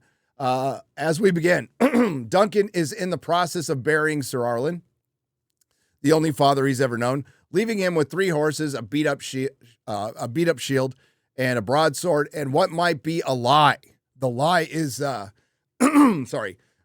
before he passed, Sir Arlen knighted Dunk, and he's called. I hope they don't definitively answer that. They've never answered that, Chris, and I would hate that they did that at all. Dunk lacks purpose until he hears about a tournament which offers him the opportunity for wealth, but more importantly, for visibility and legitimacy, rarely accorded to a man of his social stature. His upbringing was low, but his physical size borders on gigantic. And he is an ancestor to Brienne Tarth. At near empty inn in a day's ride from the tournament, Dunk meets a boy whom he takes for a servant, identifying himself as Egg. The unusually bald boy requests the honor of serving as Dunk's squire. As Egg puts it simply, every knight needs a squire. You look like you need one more than the most. And then it goes on and on. We'll review it this Sunday. We'll review it this Sunday. You're going to do like a live watch thing on the channel? We're not going to do a watch party. We're going to do a live reaction afterwards, like we did in the old days. So it'll be me, Mahler, and Shad, and Fringy, and Ryan. Ryan will be joining us. All people with British accents. Yeah. Including Ryan. Ryan. There you go. But it looks like I found it in so the Starfleet Academy series premiere full episode. I'm in the chat for it. You can comment. Oh, so there is a chat. Yeah, there is a chat and you can comment. Okay, so be cool until it comes out, okay? Be cool. Like, don't ruin it. Like you're going to listen to me. Never mind. You want the link, Gary? Here's the link. Oh, I could. There you go. Also, I answered your question earlier, but you can't say anything. Did you see above? Yeah. Private chat? I mean, my whole thing. Oh my God, Captain Kirk's back. How? That's not it. Yeah, but the whole thing with Starfleet Academy, you had an opportunity to inspire. Like when you look at the cast, it's kind of embarrassing. They purposely went after like people that couldn't get into any military at all. God, was it maybe it was my analogy. I don't know. Star Trek Discovery always, especially later on in season 3, it started, all the actors in it looked like they walked out of a Colgate commercial. Like they're just very bland and average and insignificant looking and acting, and nothing that's going to stick with you. And when Kurtzman Trek is said and done, nobody's going to be able to remember a quote, a line. There will be no quotable anything. Maybe pinky swear. Remember when do you guys remember I'm talking to the chat. Remember the early days of Star Trek Discovery and the Mycelian Network? And there was a girl who was in there, some Indian girl, and then she wanted to pinky swear with Tilly. Maybe they'll remember that. I put something in the to share, Gary, that kind of sums it up. That even Star Trek Into Darkness knew, I mean, come on. The only highlight of that movie is that frame right there. Yeah, that frame is it. Yep. That's some good bra technology. In the future, technology was very advanced, but then you look at this, the bras have their own gravity. Oh my God. And that shit that sort of they them on the left, she is worthless. This is a teachable moment.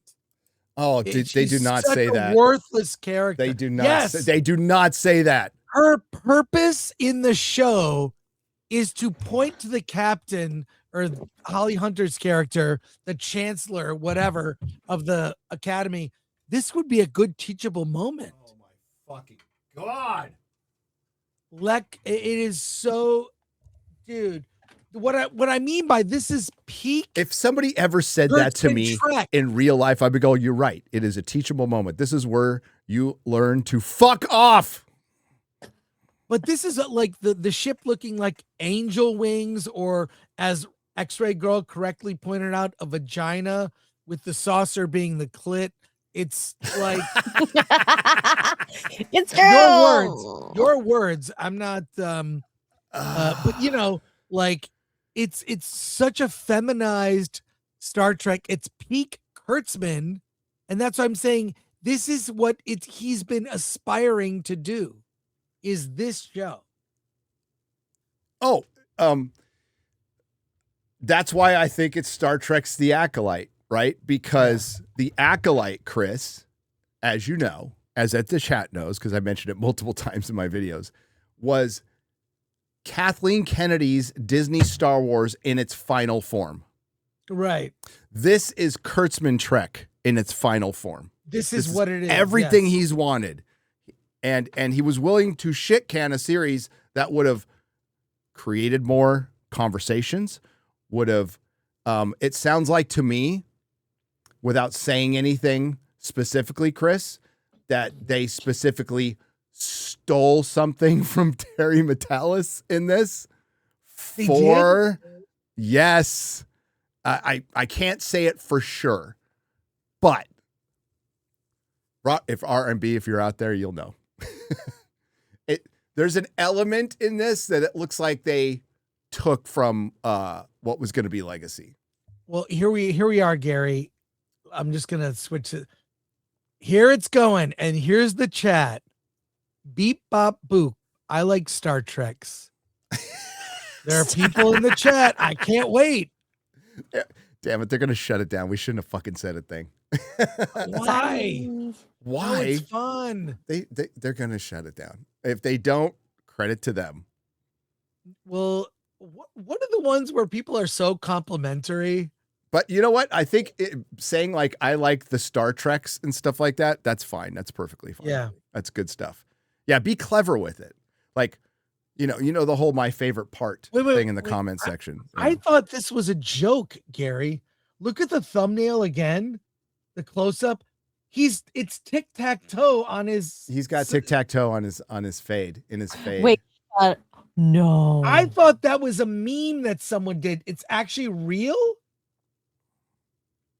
I mean, you can't really see it that well in the show because he doesn't The show is very dark, and by dark I mean lit dark. I don't mean that it's dark. Yeah. It's the lighting is shit.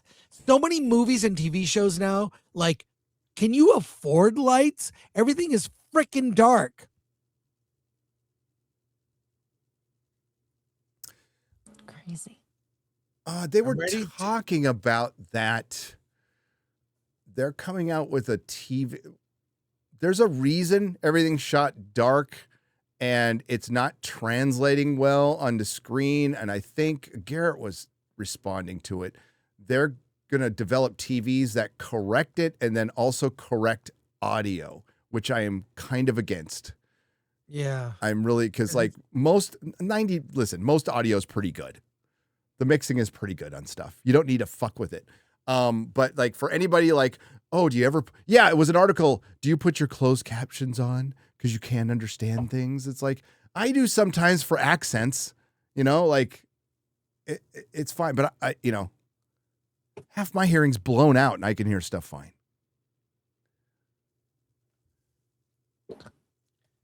Oh no, people are in here. Just put I love Star Trek. I said trek yourself before you wreck yourself. Can't wait to get trekked. And now I got a crown. I'm number one. Gary, number one crown. Damn. You're number one, baby. Oh my God. Dude, you gotta watch it live like this. I'm going to. Oh, well, yeah, I highly doubt you can react to it live on because they copyright. They'll copyright like immediately, like shut down your stream. Yeah, but I mean, I'll try. If not, I'll be in the chat. I'll be respectful. I mean, I'm not going to come out with a flamethrower like fucking Kurtzman Trek shit. Bleh. I'm going to be a little smarter than that. Oh no, I dropped the number 2. Okay, people are. Our chat's Oh my God. Oh my God, Gary. No, oh, people are in the chat talking to me. Okay, that's cool. That's cute. That's cool. But maybe it'll be good. Gary, I've seen it. It's not. There's always hope. Oh, no, this has been circled on my calendar for a long time. It is going to be Kurtzman Trek in its final form. Yeah. 100%. No, that's correct. What I'm saying is this is the best that he's aspired to. This is what he's done. Dude, just listen to what you just said. That doesn't mean it's good. No, you just said this is the best he aspired to. This is what he's done. And I'm like, that's a perfect explanation. Yeah, it's he finished something.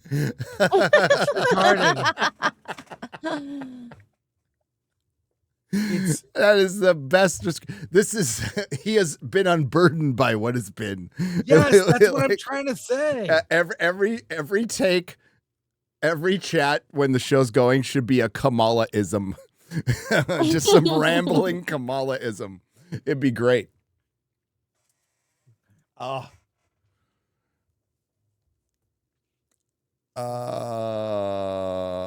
Okay, let's get to the people. You can keep this up. Yeah, keep it up. And everyone go in the chat and say hi to me. Star Trek. Hail the 199. Got to get that in there. Duke Devil, 95, 2 parts for $50. Thank you, Duke Devil.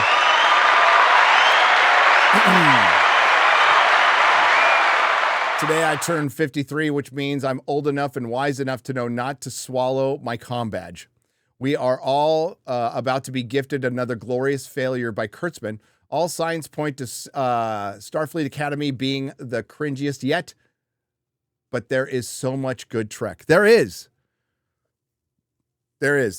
many decades of it. In fact, a year ago this week, I started a weekly show on my channel where me and my buddies and sometimes guests watch DS9 every episode from the start.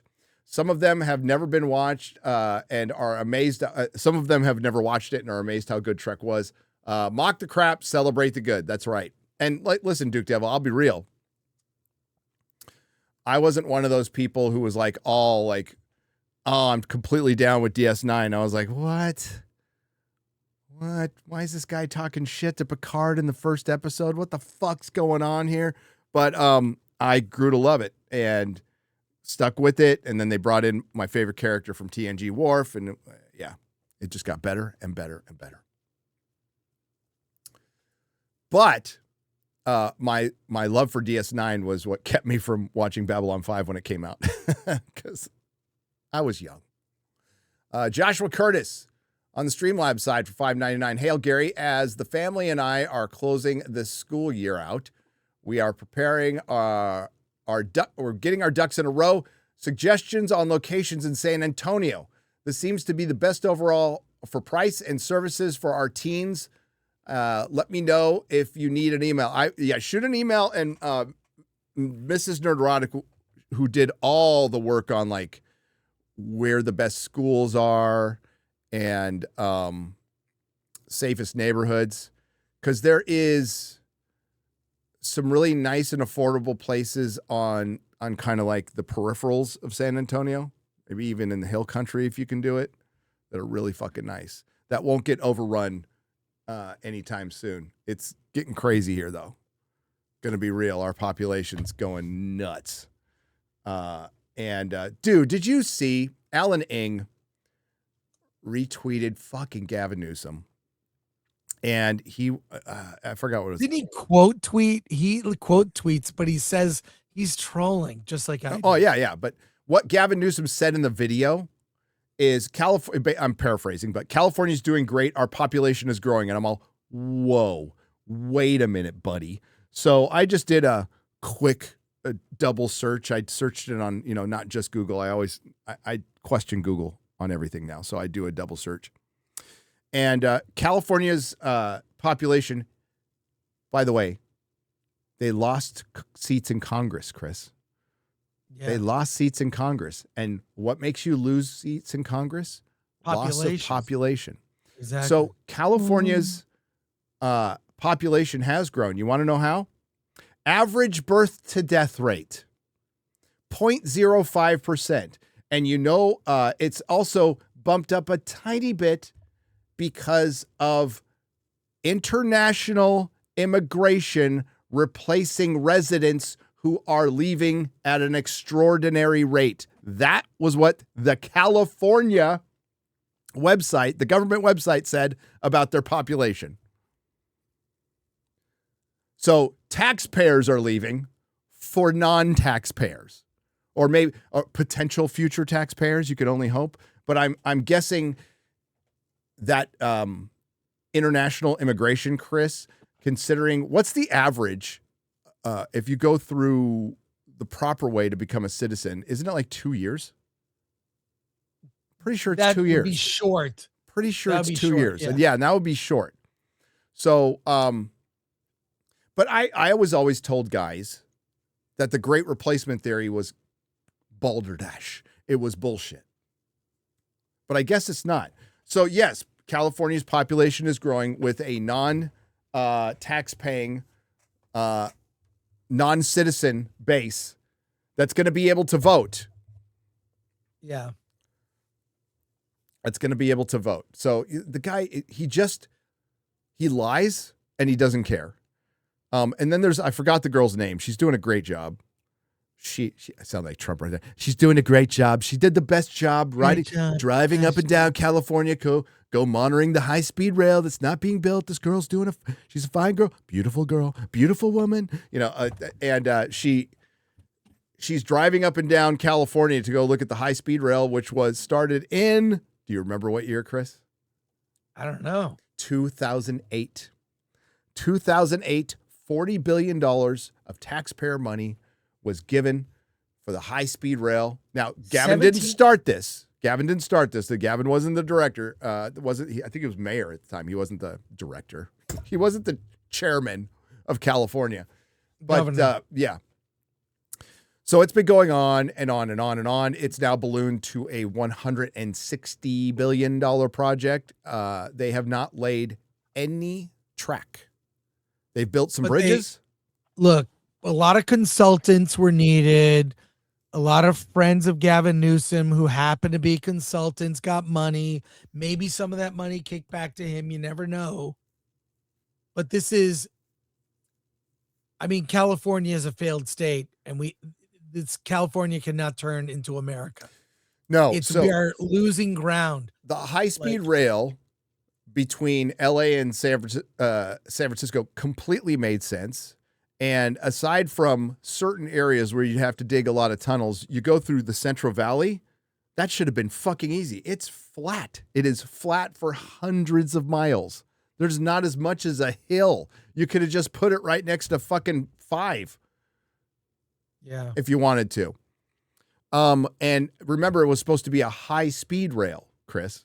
Well, now it's a regular speed rail that's not going to go from San Francisco to LA. Do you know that China, in a decade, connected the entire country with high-speed rail? They built it in 1 decade. Okay? We are crap at to be fair, they weren't exactly paying their labor very well. Well, that's true. Yeah, and they didn't have the California Environmental Commission. But yes. Yeah, no, Japan's been doing it for decades, dude. Yeah. Decades. It's a failed state. California politics will be coming for the rest of the country. A lot of people are going to vote for Newsom, and you will get nothing. You will get nothing. You will get more globalization. You'll get more immigration, and taxes will go through the fucking roof. And anything promised as far as infrastructure or shit we actually need will never get done. Ever. Yeah. He benefited the economy right up till the end of 2019 was fantastic, and California was booming. And I know what Alan retweeted. He's all, what happened to your surplus? So they started the year with the $365 million last year with a $365 million surplus, and now they're $2.5 billion in debt. And the news thing clip that Alan retweeted was, well, we thought we were going to be $18 billion in debt, and we only have a deficit of $2.5 billion, so we're doing pretty good. Now you burn through your surplus though. It's coming. Hale, a game I think all of us would love to see Gary play is in his gaming streams on Halloween is Alien Isolation. I'd love to see the struggle, a little bit political, but I hope the Iran people get free. I hope they do too. And if you don't want them to be free, if your Twitch streamer doesn't want them to be free, you need to question your life choices. Odd question to you both. Chris, did I once see you on, what is this? Reva's to Techzilla? Never. I don't remember that. Maybe I was. I don't remember. About to apply for a job. I don't know what any of this is. Gary, growing up, do you have a cousin on as a dairy farm near Menno, South Dakota? She was about your age, probably a second or third cousin. Yes. Who I've never been in contact with, but there's lots of Beeklers in South Dakota. Lots of them. And we have, I'm adopted, but so it's not by blood, but by name, lots of second and third and fourth cousins. Tons. I agree with Wanda. She would go out there and protest. She would also help people fight injustice. Oops, shake my head. She was too busy being rich. Yep. Has Chris watched Five Nights at Freddy movies? Yes, both. The first one was fine. The second one is for it's all fan service. And was fine for fans, but not for me. Oh my God. Jiggy Doss, thank you for the we'll just say $1. Thank you very much for $1. You can see the exchange rate there, right there. It's 79 pence to $1. B Chain 315 for $5. Hail Nooner friends. Going to see Fellowship of the Ring on Friday with my 2 buddies. Super pumped. Have a great week. You too. You too. I am perplexed why they're fucking doing it now, guys. The 25th anniversary for Lord of the Rings, the Fellowship of the Ring. It's so far from the 20. We're still in the 24th. It's the 24th year. The 25th anniversary is not until December. They should do a full release, a full wide release, 4,000 theaters across the country, Chris. Remember the 20th anniversary of Star Wars, Chris? Yes. It was in 97. Yes. It was a wide release. They were the #1 films in the country. People were waiting at midnight shows in line. That's what they need to do. Actually, Chris, Young Justice made Whelmed a thing. Yeah, they did say Whelmed in Young Justice. Yes, they did. They did? Okay. Sorry, but poop that smells a little less bad is still poop. I agree. Starfleet Academy, lesson 101. How to us. How to us? I think it's a pronoun thing. Okay. You see the pronoun clip from Landman? Yeah. No, I haven't seen it. Well, it's got they put out the first part, but it's got a follow-up. It's got a big follow-up. What does he say? I gotta hear it. No, so it's Tommy's daughter goes to like the dorm, Texas Christian, right? TCU. And she goes to a dorm and she's got a non-binary roommate who is named Pagan. Like they go all in on the stereotype. So it's a non-binary with a emotional support animal that's a pheasant that smells. They don't like music. They demand that you use pronouns. All this bullshit. And his daughter's like, well, why do you need to use pronouns? Because it's plural, and we're only going to be using them when we talk. That give you an idea of the person we're talking about, yeah. Right? So you think Taylor Sheridan's going to show a little sympathy towards the non-binary. It kind of looks like they're leaning into like, well, maybe she's going to learn her lesson. So the clip you're seeing, she's crying at the end, and you think, well, maybe they'll do something with this. No. The next scene, they just go in and go, well, it sucks for you. You're going to be lonely the rest of your life because you don't like to have things like fun. Fuck you, and leave. Really? Yes. Oh, that's great. So it was all there as a prop up to just basically go, you are no fucking fun. Go get fucked. So it's pretty based where it ended up, dude. It was. Oh my God. I'll admit, because I'm like, where are they going with this? Are they going to be fast friends? Are we going to see a friendship develop? Nope. I love it. Oh, dude. Chat's out of control. Love watching you multitask this and try to speak to Gary. Chris ain't multitasking anything. I'm just ADD like Gary is. 2 ADD old men trying to. Homeboy is doing exactly what I do. 5 things poorly at the same time. Yeah. I got like other stuff I could show for the show. So, like, I'd like to talk about Godzilla -0. I would like to talk about it. What do you got? What do you got? Well, the poster. There's a teaser. Show me the poster. Show me. Right, I am. This is my moment. I would say it was kind of the movies I was looking forward to the most this year were Project Hail Mary, The Odyssey, And it's a little less Dune. People are talking me out of Dune, and I might listen to that. And maybe Spider-Man. What shot to the top of the list above Nolan's Odyssey, above everything, is Godzilla Minus Zero. Godzilla Here's the Minus Zero. poster with. Now it releases in Japan November 3rd. It's a bunch of clouds. It's not, but what's in the clouds? Could it be see Godzilla? Oh, sorry. Well, another Gojira. kaiju. Look, I hope it's King Ghidorah.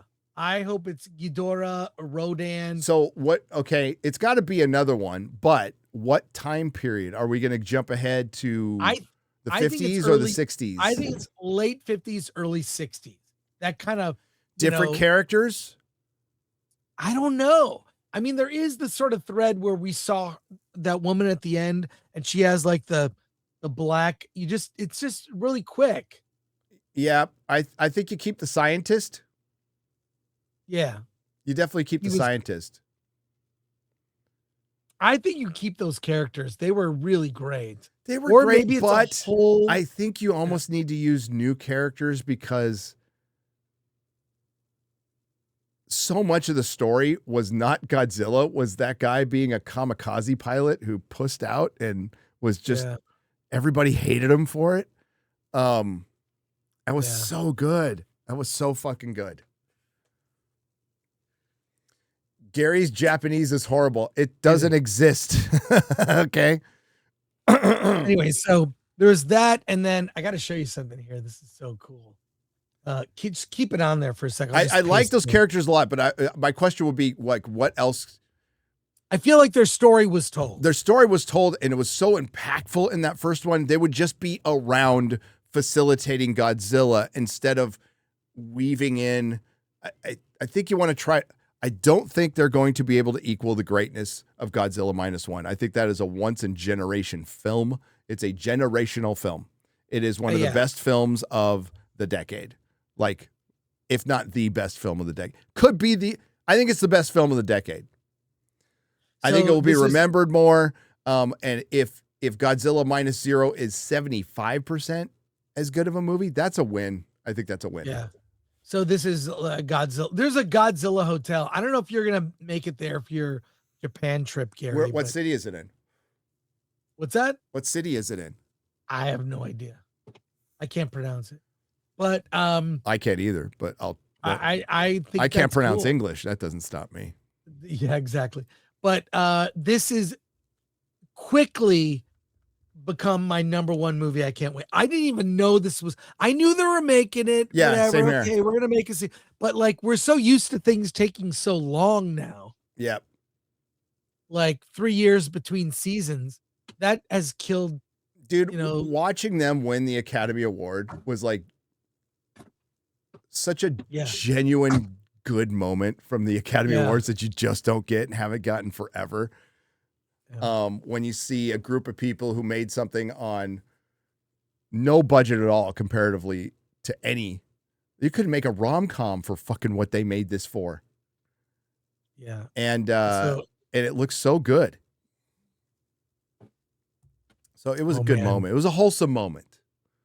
But yeah, I didn't know. I heard it was coming out this year, but like we didn't know for sure, Chris. So when we found out for sure, it was like that shot up to the top of my list. It's like, fuck yeah.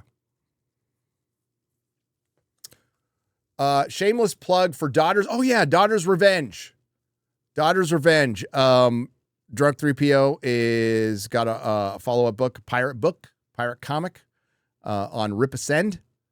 If you want to show him some love, if you got his first book, or even if you didn't, maybe you can get his first book. And I don't know, maybe can you get his first book too? I'm not sure about in the store, but usually at meetups they have a lot of the books. Yeah, but you can check out Rip Ascend. It's called Daughters Revenge. Go support our friend Jay. I think he's at around he's getting close to 1,000 books sold. So awesome. Yeah. That's huge. Yeah. Eric Stratton for $7.77 just announced that OG Trio and John Williams music coming to Disneyland. People are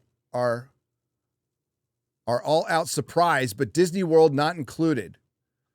What's this? Just announced the OG Trio and John Williams music coming to Disneyland? Oh, okay. So,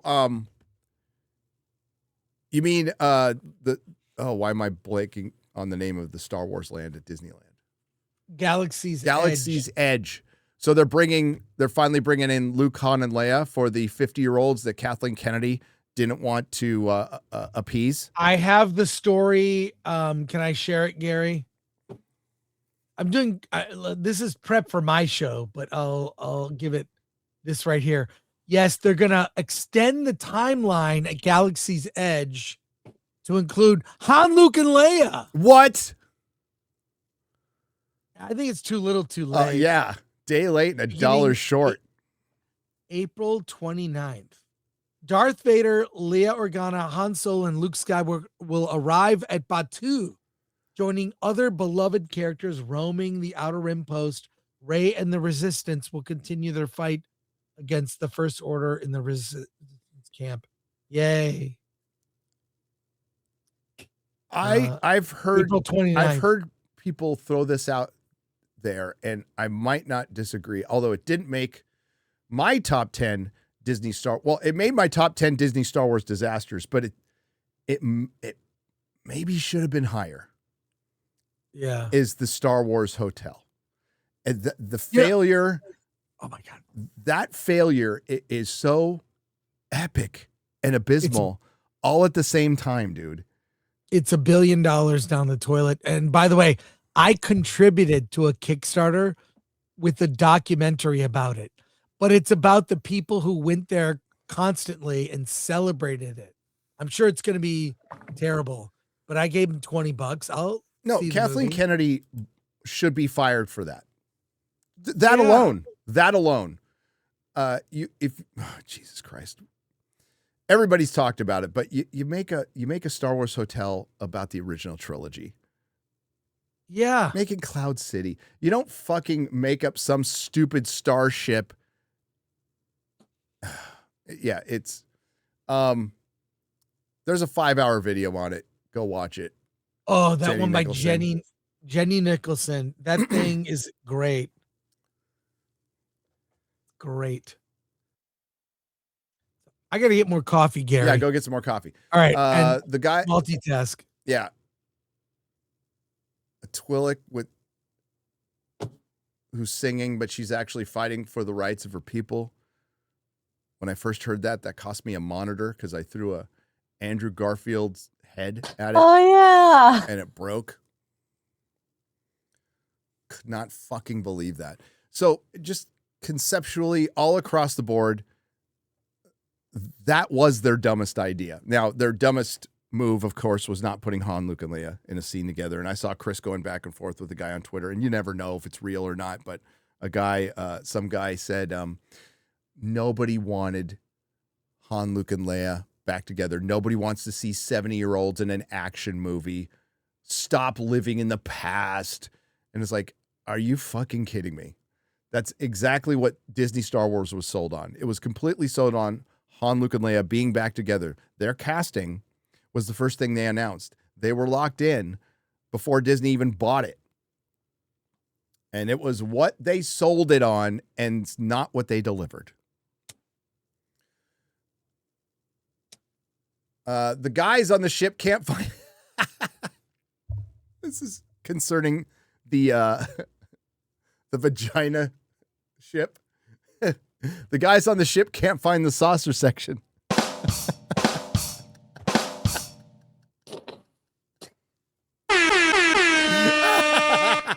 The elusive saucer section. Yes! Jam Stater. You win, brother. Oh, keep trying, guys. You eventually figure it out. All right. Practice makes perfect. That's right. Godzilla Minus One will flush Avengers Doomsday. Yes. It's coming out a little too soon to say that, but I think it will do a lot better in the States than the last one did. And the last one was hampered by kind of a dumb release schedule. There was a lot of demand, but when they finally got it in the theaters, it did pretty well. But the secondary market and the word of mouth on that, and hell, Nolan said it was a masterpiece. Steven Spielberg said it was a masterpiece. But, I mean, to be fair, Nolan, one of his favorite movies is Talladega Nights, which is what makes me like him more, to be honest with you, because I actually like that movie too. From the description of the show, Sulu shows up. I wouldn't be surprised. Well, Tom Paris is going to show up. I heard about that, but that's not what we're talking about. And we cannot say specifically. I can't say specifically anything.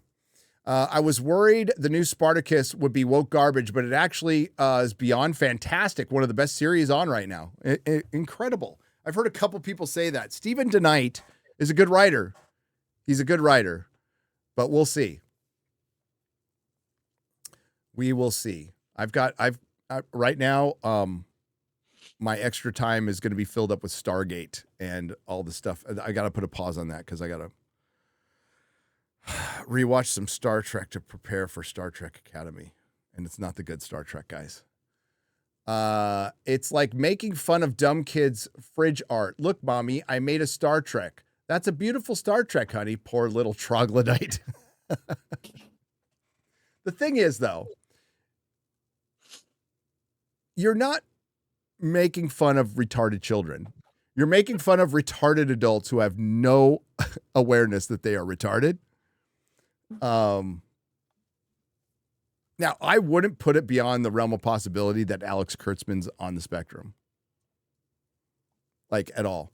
Still no excuse.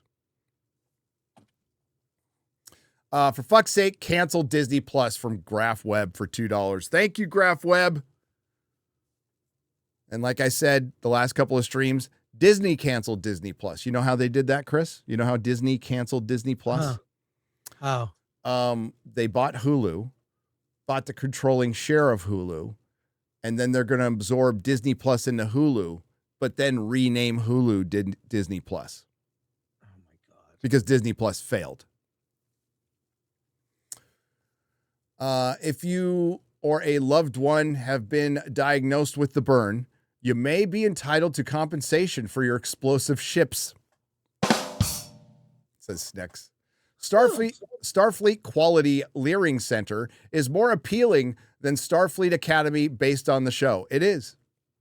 Best way to write a gay character is to treat their sexual orientation as one aspect of their overall character. Yep, it's just a thing. Where did it work? The Authority comic. Early Authority comic.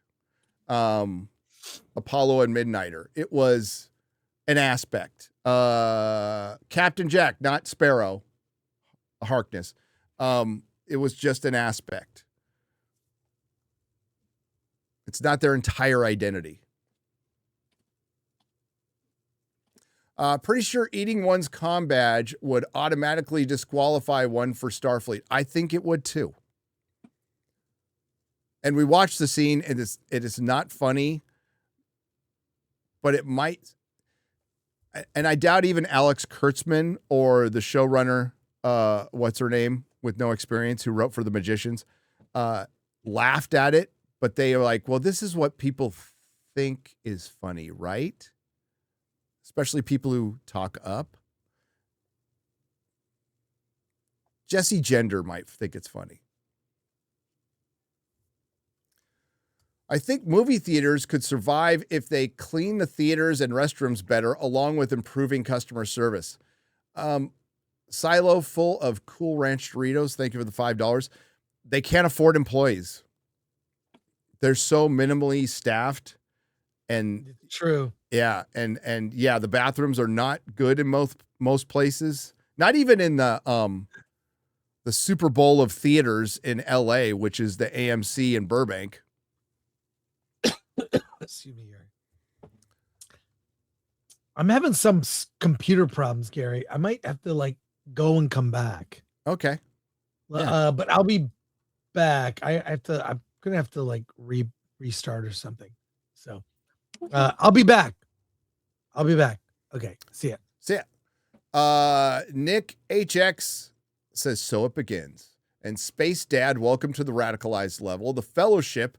Ruffalo is a useful weather vane on moral issues. He's reliably wrong about everything. Gideon John Jacob, welcome to the Fellowship level. Irish Skywalker, welcome to the Fellowship level. Chris, well, I'll wait for Chris to get back on that one. Retro Meister, 2 parts for $40. Thank you. Says, hail, Gary and panel. I got the news late about Scott Adams. Yeah, Scott Adams passed away. A long, short battle of cancer. Either way, it was very aggressive. It was prostate cancer, and it sucks. And he will be missed. A legend is gone. Rest in peace. He's been chronicling it and talking about it a lot. It doesn't make it any easier to hear about it. Fuck cancer. Lost a good one, man. He should be recognized and honored as Peanuts creator Charles Schultz once was, and who passed away back in 2000. But we know the left and the mainstream media won't do that. No, they already, people took a jab at him. Fucking pieces of shit. I used to watch Dilbert's animated series on TV secretly when I was a kid. That taught me more about work life, even life itself, compared to any other show I watched. Along with an awesome intro, I still jam to that even as an adult. It's worth noting Daniel Stern was the voice of the title character and my nerd hero. So it's kind of an insult to injury that he's fallen on hard times, won't recognize Adams for once voicing his character. He's got troubles of his own, Daniel Stern, I believe. But rest in peace, Scott Adams. Honestly, Berman was stale from season 6 TNG. He put all of his focus on DS9 and Voyager because they didn't have the ghost of Roddenberry hanging over them. It was stale, but like looking back, what he accomplished, it might have felt stale at the time, but looking back, he accomplished something. Nobody will ever be able to do that with a sci-fi franchise that's that tight. That's not like NCIS. That's just stupid. The same show in a different city. You know what I mean? They did something like really different with Star Trek, and we didn't know how good we had it. Fire pronoun torpedoes, says Jeffrey Maddox. Starfleet Academy for people who don't read good and want to learn how to do other good things too. George Takai, it fits the theme. Oh, the person? Nah. Render swap. Race and gender swap. Gary, tell the kids about bosom buddies. Oh, bosom buddies. Yeah, this is where Tom Hanks couldn't find an apartment and they needed cheaper rent, so they rented an all-female. They rented an apartment in an all-female building and they dressed as women. There was a whole sitcom about it. That is a classic. That's funny. That began Tom Hanks' career. Yes, it did. Really? Yep. Yes. Irish Skywalker says, Chris, will you be at MegaCon? I met Alan the past MegaCon. Gary, I'm assuming you and your crew will be there at the meetup. Be well. Yes. Yes. I have no plans to go. Really? Now, would I like to? It'd be fun. But I have no plans at the moment. Well, I mean, I've booked dates. Yes. But we have not heard anything on the meetup yet. Yeah. But that will be Geeks and Gamers. They will be able to give you information on that. Jose Taco, are we still doing Lord of the Rings San Antonio meetup watch party? Yes, but not now. Not in January because it's not the 25th anniversary. So that will be later in the year. The 70s rock fan says Star Trek Academy, the fattest Star Trek ever? Maybe. It might be. I think so. It might be. 3D Honda, welcome to the radicalized level. I appreciate it. Rachel Zegler might be the best actress under 30. Just a random thought I had the other day. That's a random thought. Didn't Star Trek Prime Directive prevent crew from bringing substandard populaces into the interstellar community? An underrated lesson, if so. Ryan's pin would say, "Be gone." Sean Penn isn't done with Coke. Coke is done with Sean Penn. The stymie. Gamer Gramps for $5. Is David Tennant voicing Captain Webbeard on Spidey and His Amazing Friends? I'm on propaganda watch for my family. I don't know what that's in reference to. Are they redoing Spidey and His Amazing Friends? David Tennant, he voiced a robot in Star Wars. Gary, 2026 is even more chaotic than 2025. World War III next? Nah. Did you see how quick we went into Venezuela and just plucked their leader? You don't think we can't do that with anyone else? Which really does kind of expose all the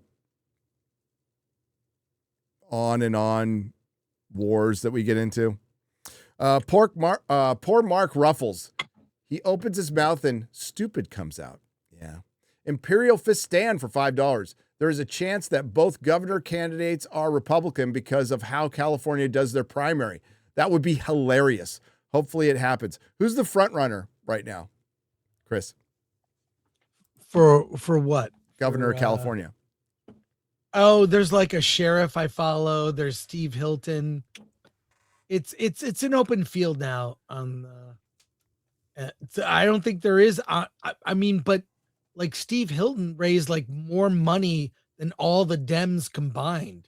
And then there's the guy who's running for mayor, Spencer Pratt. I love this guy. I saw that he wanted to. Is it the sheriff for San Bernardino running for governor? I follow him. And then Hilton.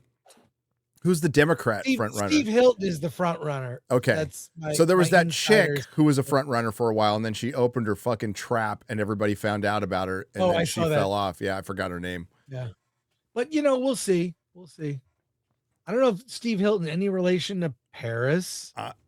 Is he a Hilton? He might be. I don't know if he's a Hilton. Let me see. Steve Hilton. Hilton's original owners of the Chargers. Baron Hilton.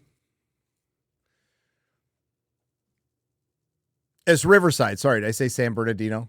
You know what? Always close enough. Always been the same thing to me. Yeah. What's the difference between Riverside and San Bernardino? Nothing. But it is Riverside, yeah. And he's based. Used to be on Fox News, I guess. So he's the front runner right now for the whole state, not just Republicans, the whole state. Correct. Okay. It's so early. It doesn't. Well, don't be surprised if he has like some crazy polling numbers and then some Democrat you never heard of wins. Right. Mysteriously. Yeah. Like Karen Bass, when it looked like that she was going to lose. And then the next morning. Oh, dude, she got a 3 a.m. ballot dump. She did. I watched it happen. Yeah. It's just so like. They do it in your face. They don't realize care. How this erodes confidence. Like that's the whole point. So it's a win-win for them. They win their election with their 3 a.m. ballot dump. A bunch of people argue saying, no, you're just a sore loser. This is America. Corruption like that doesn't happen. These are the safest elections. And they want people to lose trust in the system, in this system, so they can create a new one. So it erodes and they can create a new one. They want to burn, Chris. Chad Bianco, he's the sheriff of Riverside County. Yep. I have friends in Riverside, and I follow him on social media. He's very outspoken. which we like. Yeah, I love that. But Spencer Pratt, running for mayor of LA. Do you think he can win? There's a lot of enthusiasm, but Karen Bass has money and power currently. No, she has the It's hard to get behind her. Yeah. There's got to be an anti. And then I'm just looking at the job she's done. It's terrible. And like, we need to hire someone else to fix the city.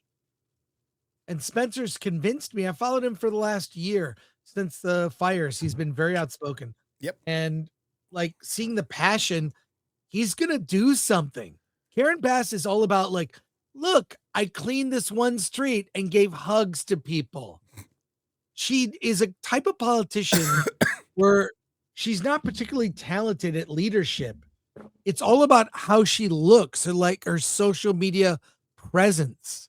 You know, that's what she cares about.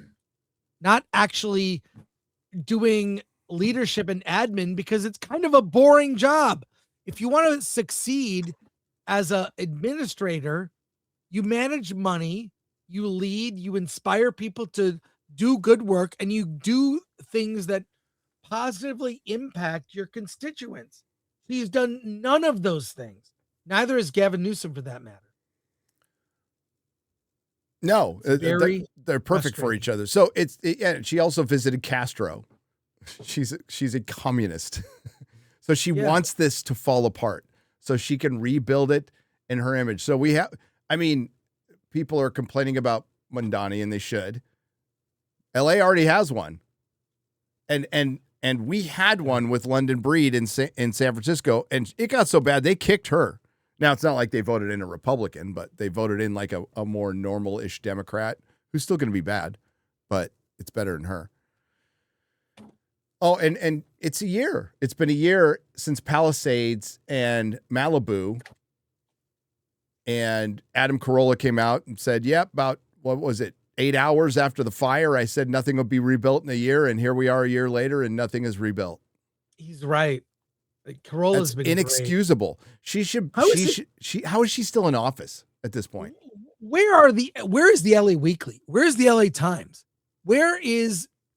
Are the alternative papers used to break stories and do real journalism? The fact that we have a freaking YouTuber from Florida, Benny Johnson, coming here doing work that our local papers should be doing, even the local news, they're all compromised.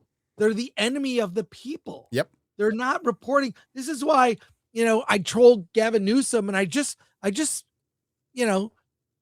contradict his BS. There can't be that many people asleep or misinformed. All right. I am retarded when it comes to computers. I did something with my computer where my window for Chrome is full screen. I can't get it to hit F11. F11. Really? Yep. Where's or F11? Maybe exit would work too. Escape, or but escape, just hit F11. F11's not working. Hit F11. Affecting the speakers. So dumb.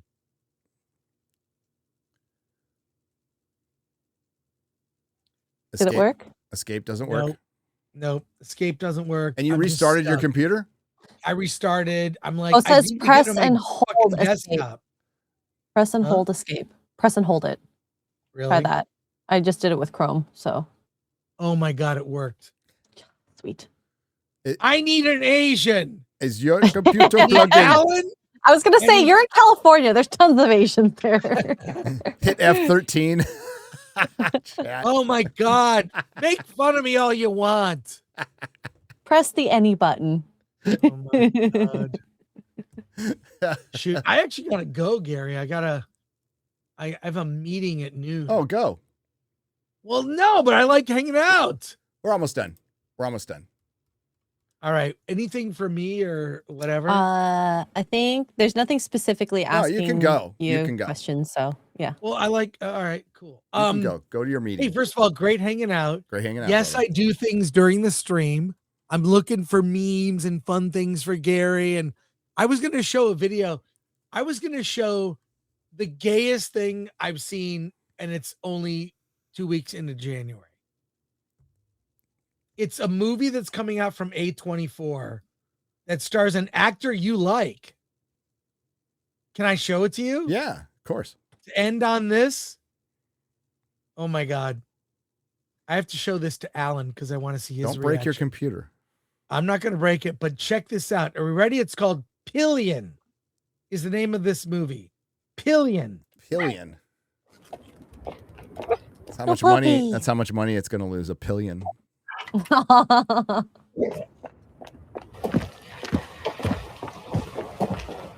Oh, Ooh, Skarsgård. What am I gonna do with you? It's Whatever you Dudley. want. Really? It's Oh my God. It's What is Dudley from happening? Harry Potter. What is? Oh my God! What is happening? Oh my God. Dudders is gonna get dudded. This is super gay. You just gotta watch it. Now, is any of your business? Fair enough. It's the Dursleys. It's the gay Dursleys.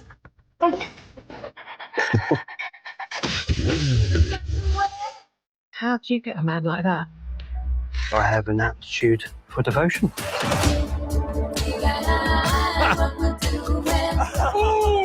Oh, Jesus What Christ, is Chris. happening? Okay. What the fuck? This is Folsom Street no, Fair shit. No, according to Attitude, which is a media outlet, it's the most romantic film ever made. Oh my God. Send the media. What's your secret? You don't have to say. I'll keep that in mind. Okay, stop. Pause, I'm not pause, sure pause, I like pause, music. It's killing me. It is like, You're just- it's like, this is what happened to Dudley Dursley after Harry Potter. he became a leather boy. He's a bottom, by the way. Oh, This Oh like no! A24 All that repression. He was just gay the whole time. He tried to eat his gay away in Harry Okay, Potter, and he couldn't. She says, "I'm not sure I like the way you talk to my son." The way you talk to my son. Well, that is fine. It's not for you to like. Excuse me? oh my goodness. Deeply moving. Yeah, About 6 I don't want inches to. deep. Yeah, I don't want to know what's Oh my moving. God! I No, want to know. Chris. Colin, if you're not happy. No, I'm happy.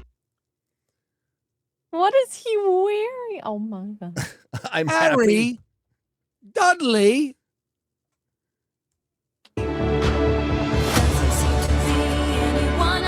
I could just maybe be a bit happier. That's all.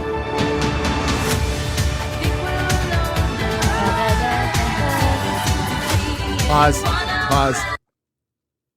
Why is that frame? Oh my You God! wanted me to pause. I'm sorry. Unpause. Unpause. Unpause. Where's the override? Where's the override? Oh, no. It's a hot must see. Do me a Wow. favor, Gary. Wait, no. Show Go this go on- go stars. go back to all the 4 stars there, real quick. I gotta Okay, see. but Like, you have to show this on FNT, Oh, please, there's a or real film. BBC. so It's just came out this Empire morning. Magazine, The Standard, The Upcoming, Loud and Clear, and Attitude, and Time Out Never heard of them. have all given it 5 stars. Everybody, you're Well, gonna go now. With the exception of Empire, I'm sure those are all gay outlets.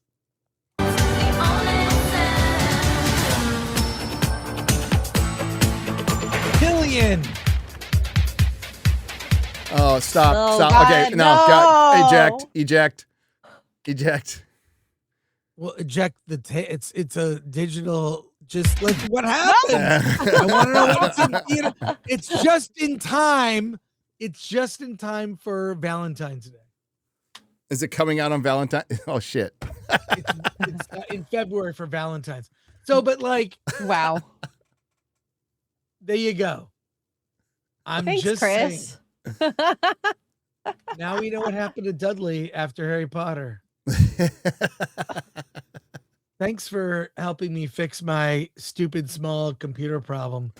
And I hope you enjoyed that. Oh my god! No words.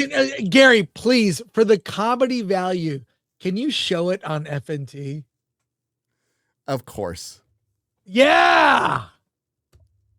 Show it on FNT. You have to. Dudley Dursley and the Sorcerer's Bone. He's got a different type of wand. But Skarsgård is great. He was so great in True Blood. You know? He's a great actor. He likes to play gay guys, though. The Skarsgårds they'll do whatever. They're good it's a good acting family. It is. Yeah, there's they are. no way in hell I would ever watch this movie for any amount of anything. Well, we're gonna have put it to a vote on Film Threat. Either Alan or myself will go see it. Why are you gonna make? I vote Alan. I mean, I vote Alan too, but I vote Ryan Kinnell. Yeah. Oh, tell me. I don't think he will watch it. Oh my God. Oh, all right. Hey, thanks, Gary. Fun hanging out. I think hey, Jeremy would go for super chats. Oh yeah. Chat goal or something. Yeah. Oh my God. Oh yeah. Okay. Oh yeah. 1 hour Film Threat, Hollywood on the Rocks with Alan A. We got a lot today. We're gonna talk. We'll talk a lot of stuff, Starfleet Academy and more. So cool. There you go. I'll see you next week. See you next week. Thanks brother. so much, everybody. Bye. Take care. Bye. So, yeah, it's kind of up to you guys to figure out what the grifter goal for Jeremy would be. I think he's like, yeah, get him to watch it. I think you should peer pressure Jeremy into watching that movie as a grifter goal. 100%. I support that. You guys talk amongst yourselves in the chat. The 199 can figure out what's probably fair, and you will have my emotional support for that one completely.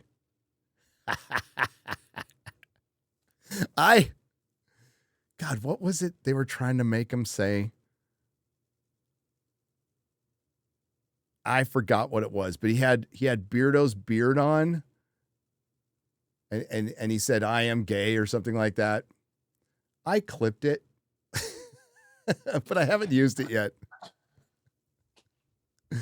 But you should.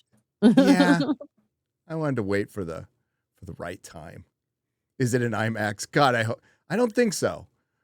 I don't think it's going to be. I think it's going to be on like the smallest screen in your local theater in San Francisco and New York. One screen only. One screen only. One screen only. The Skeleton King for $2 says Newsom is a cartoon villain. I don't know how he has support. It's California. Gamer Gramps for $5. X-Ray Girl. If you want to come to America, I'll adopt you. Woody Allen style. I feel like that's a trap. Yeah, a little bit. Well, he's being pretty clear. I don't know if it was a trap. I think that was very specific. I mean, I don't know what Woody Allen style is, but Nuclear vessels, says Robert Hayes for $1.99. Robert Hayes $4.99. What do you think they could do if Batman were in? What do you think they could do if Batman were in Marvel Comics?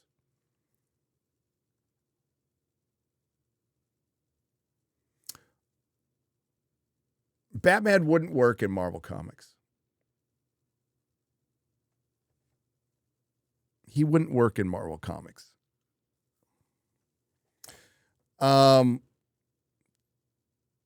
They've had him cross over, but they would probably just do the same thing. It would be just the same thing. Run like hell. That's what they do.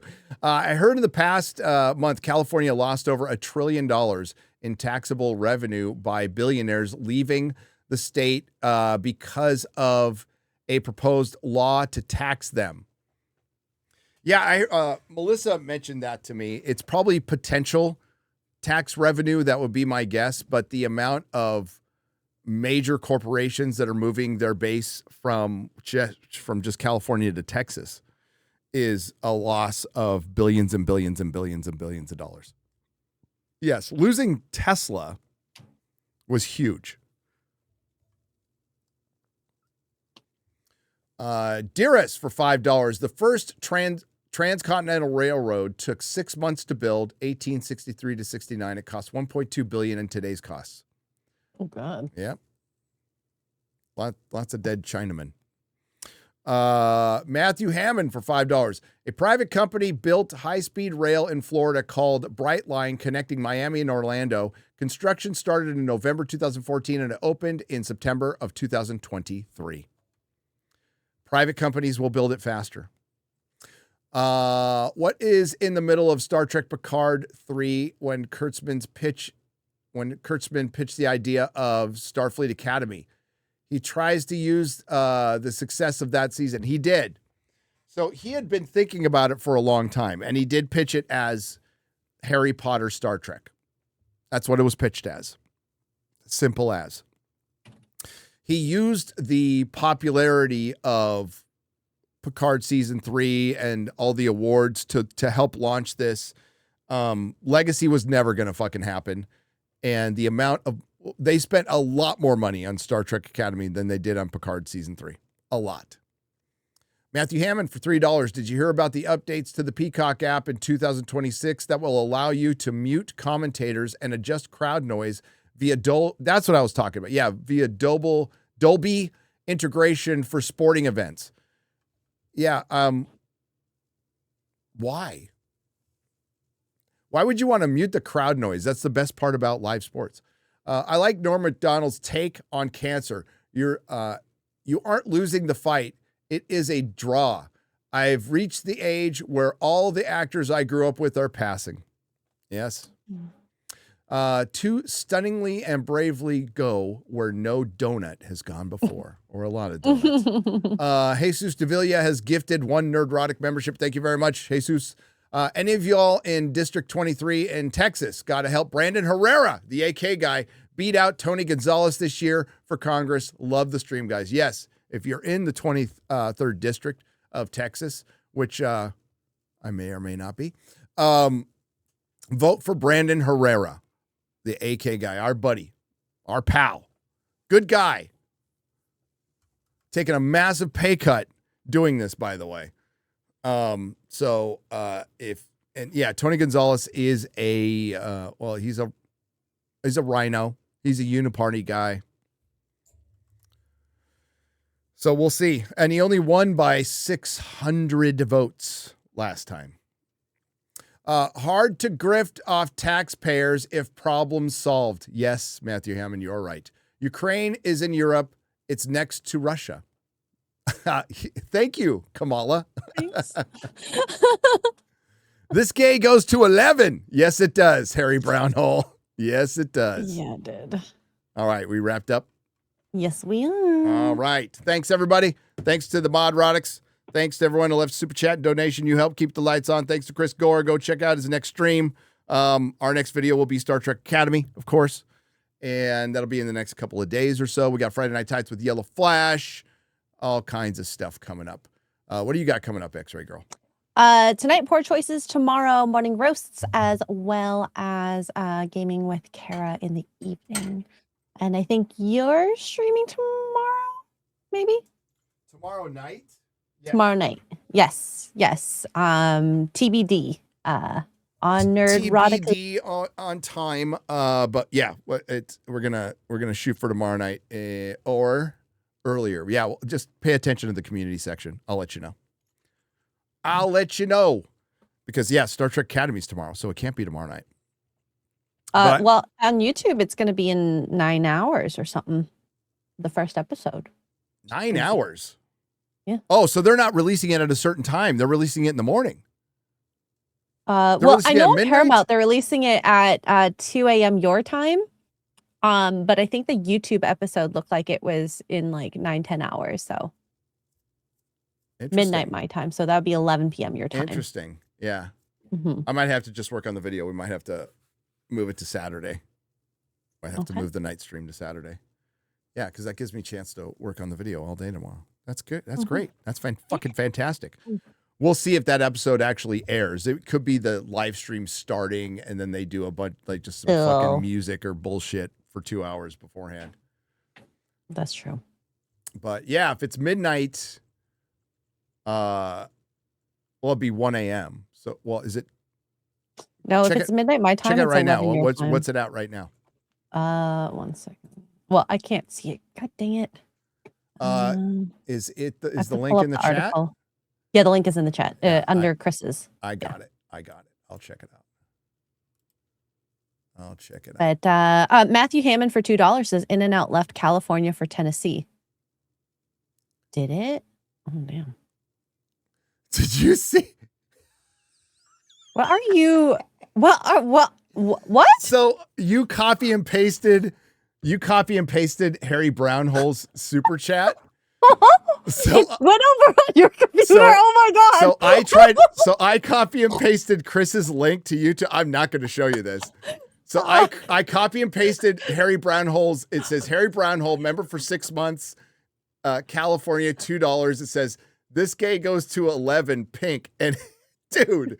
The shit that came up on my search. Oh, shit. It's almost as gay as that pillion. I don't know how that came over to your computer. I'm so sorry. The gayness is spreading? Dude. Okay. I'm going to try to copy this. Yeah. I'm going to try to copy this again. Sorry. Yeah, don't copy anything. I'm not doing anything, I promise. Okay. Oh my god, I cannot believe that. It's like, oh, my search history is fucked. God damn it.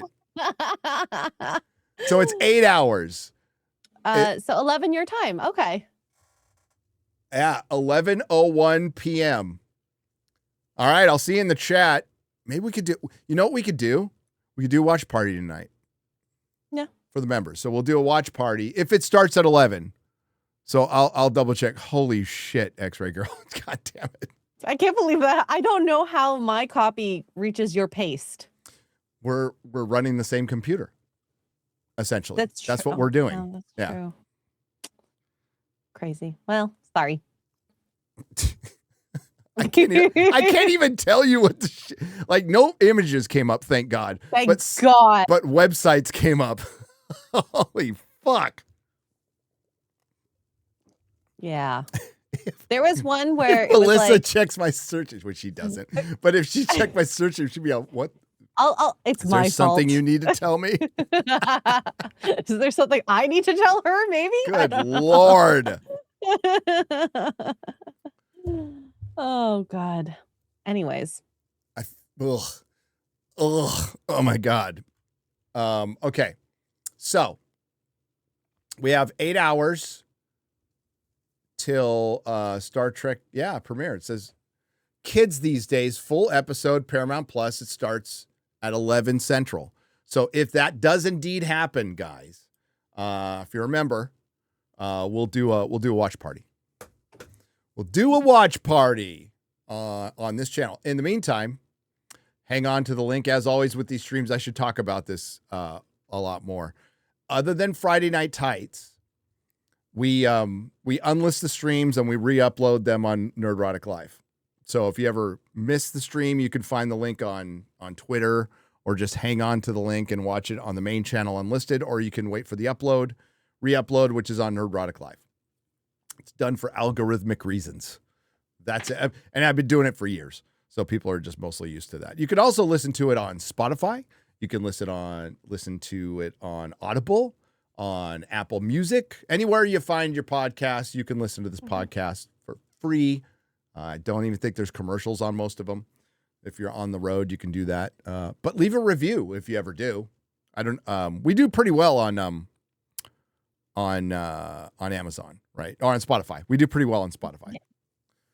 Considering there's no promotion whatsoever for it, we do pretty well. So thank you guys for supporting us. We really appreciate you. And I guess I'll see you tonight. I guess I'll see you a little later tonight. No, 8 hours it says 8 hours. Premieres in 8 hours. I'm responding to the chat. Mark, is it 9 hours, 11, it's 8 hours. No, it's 9 hours. Yeah, why? Oh, because it's not exactly. That's why. So it premieres at 11. So it's a little under 9 hours. I get what you're saying, Mark. Alrighty. All right. Thank you, everyone. Bye. We'll see you next time.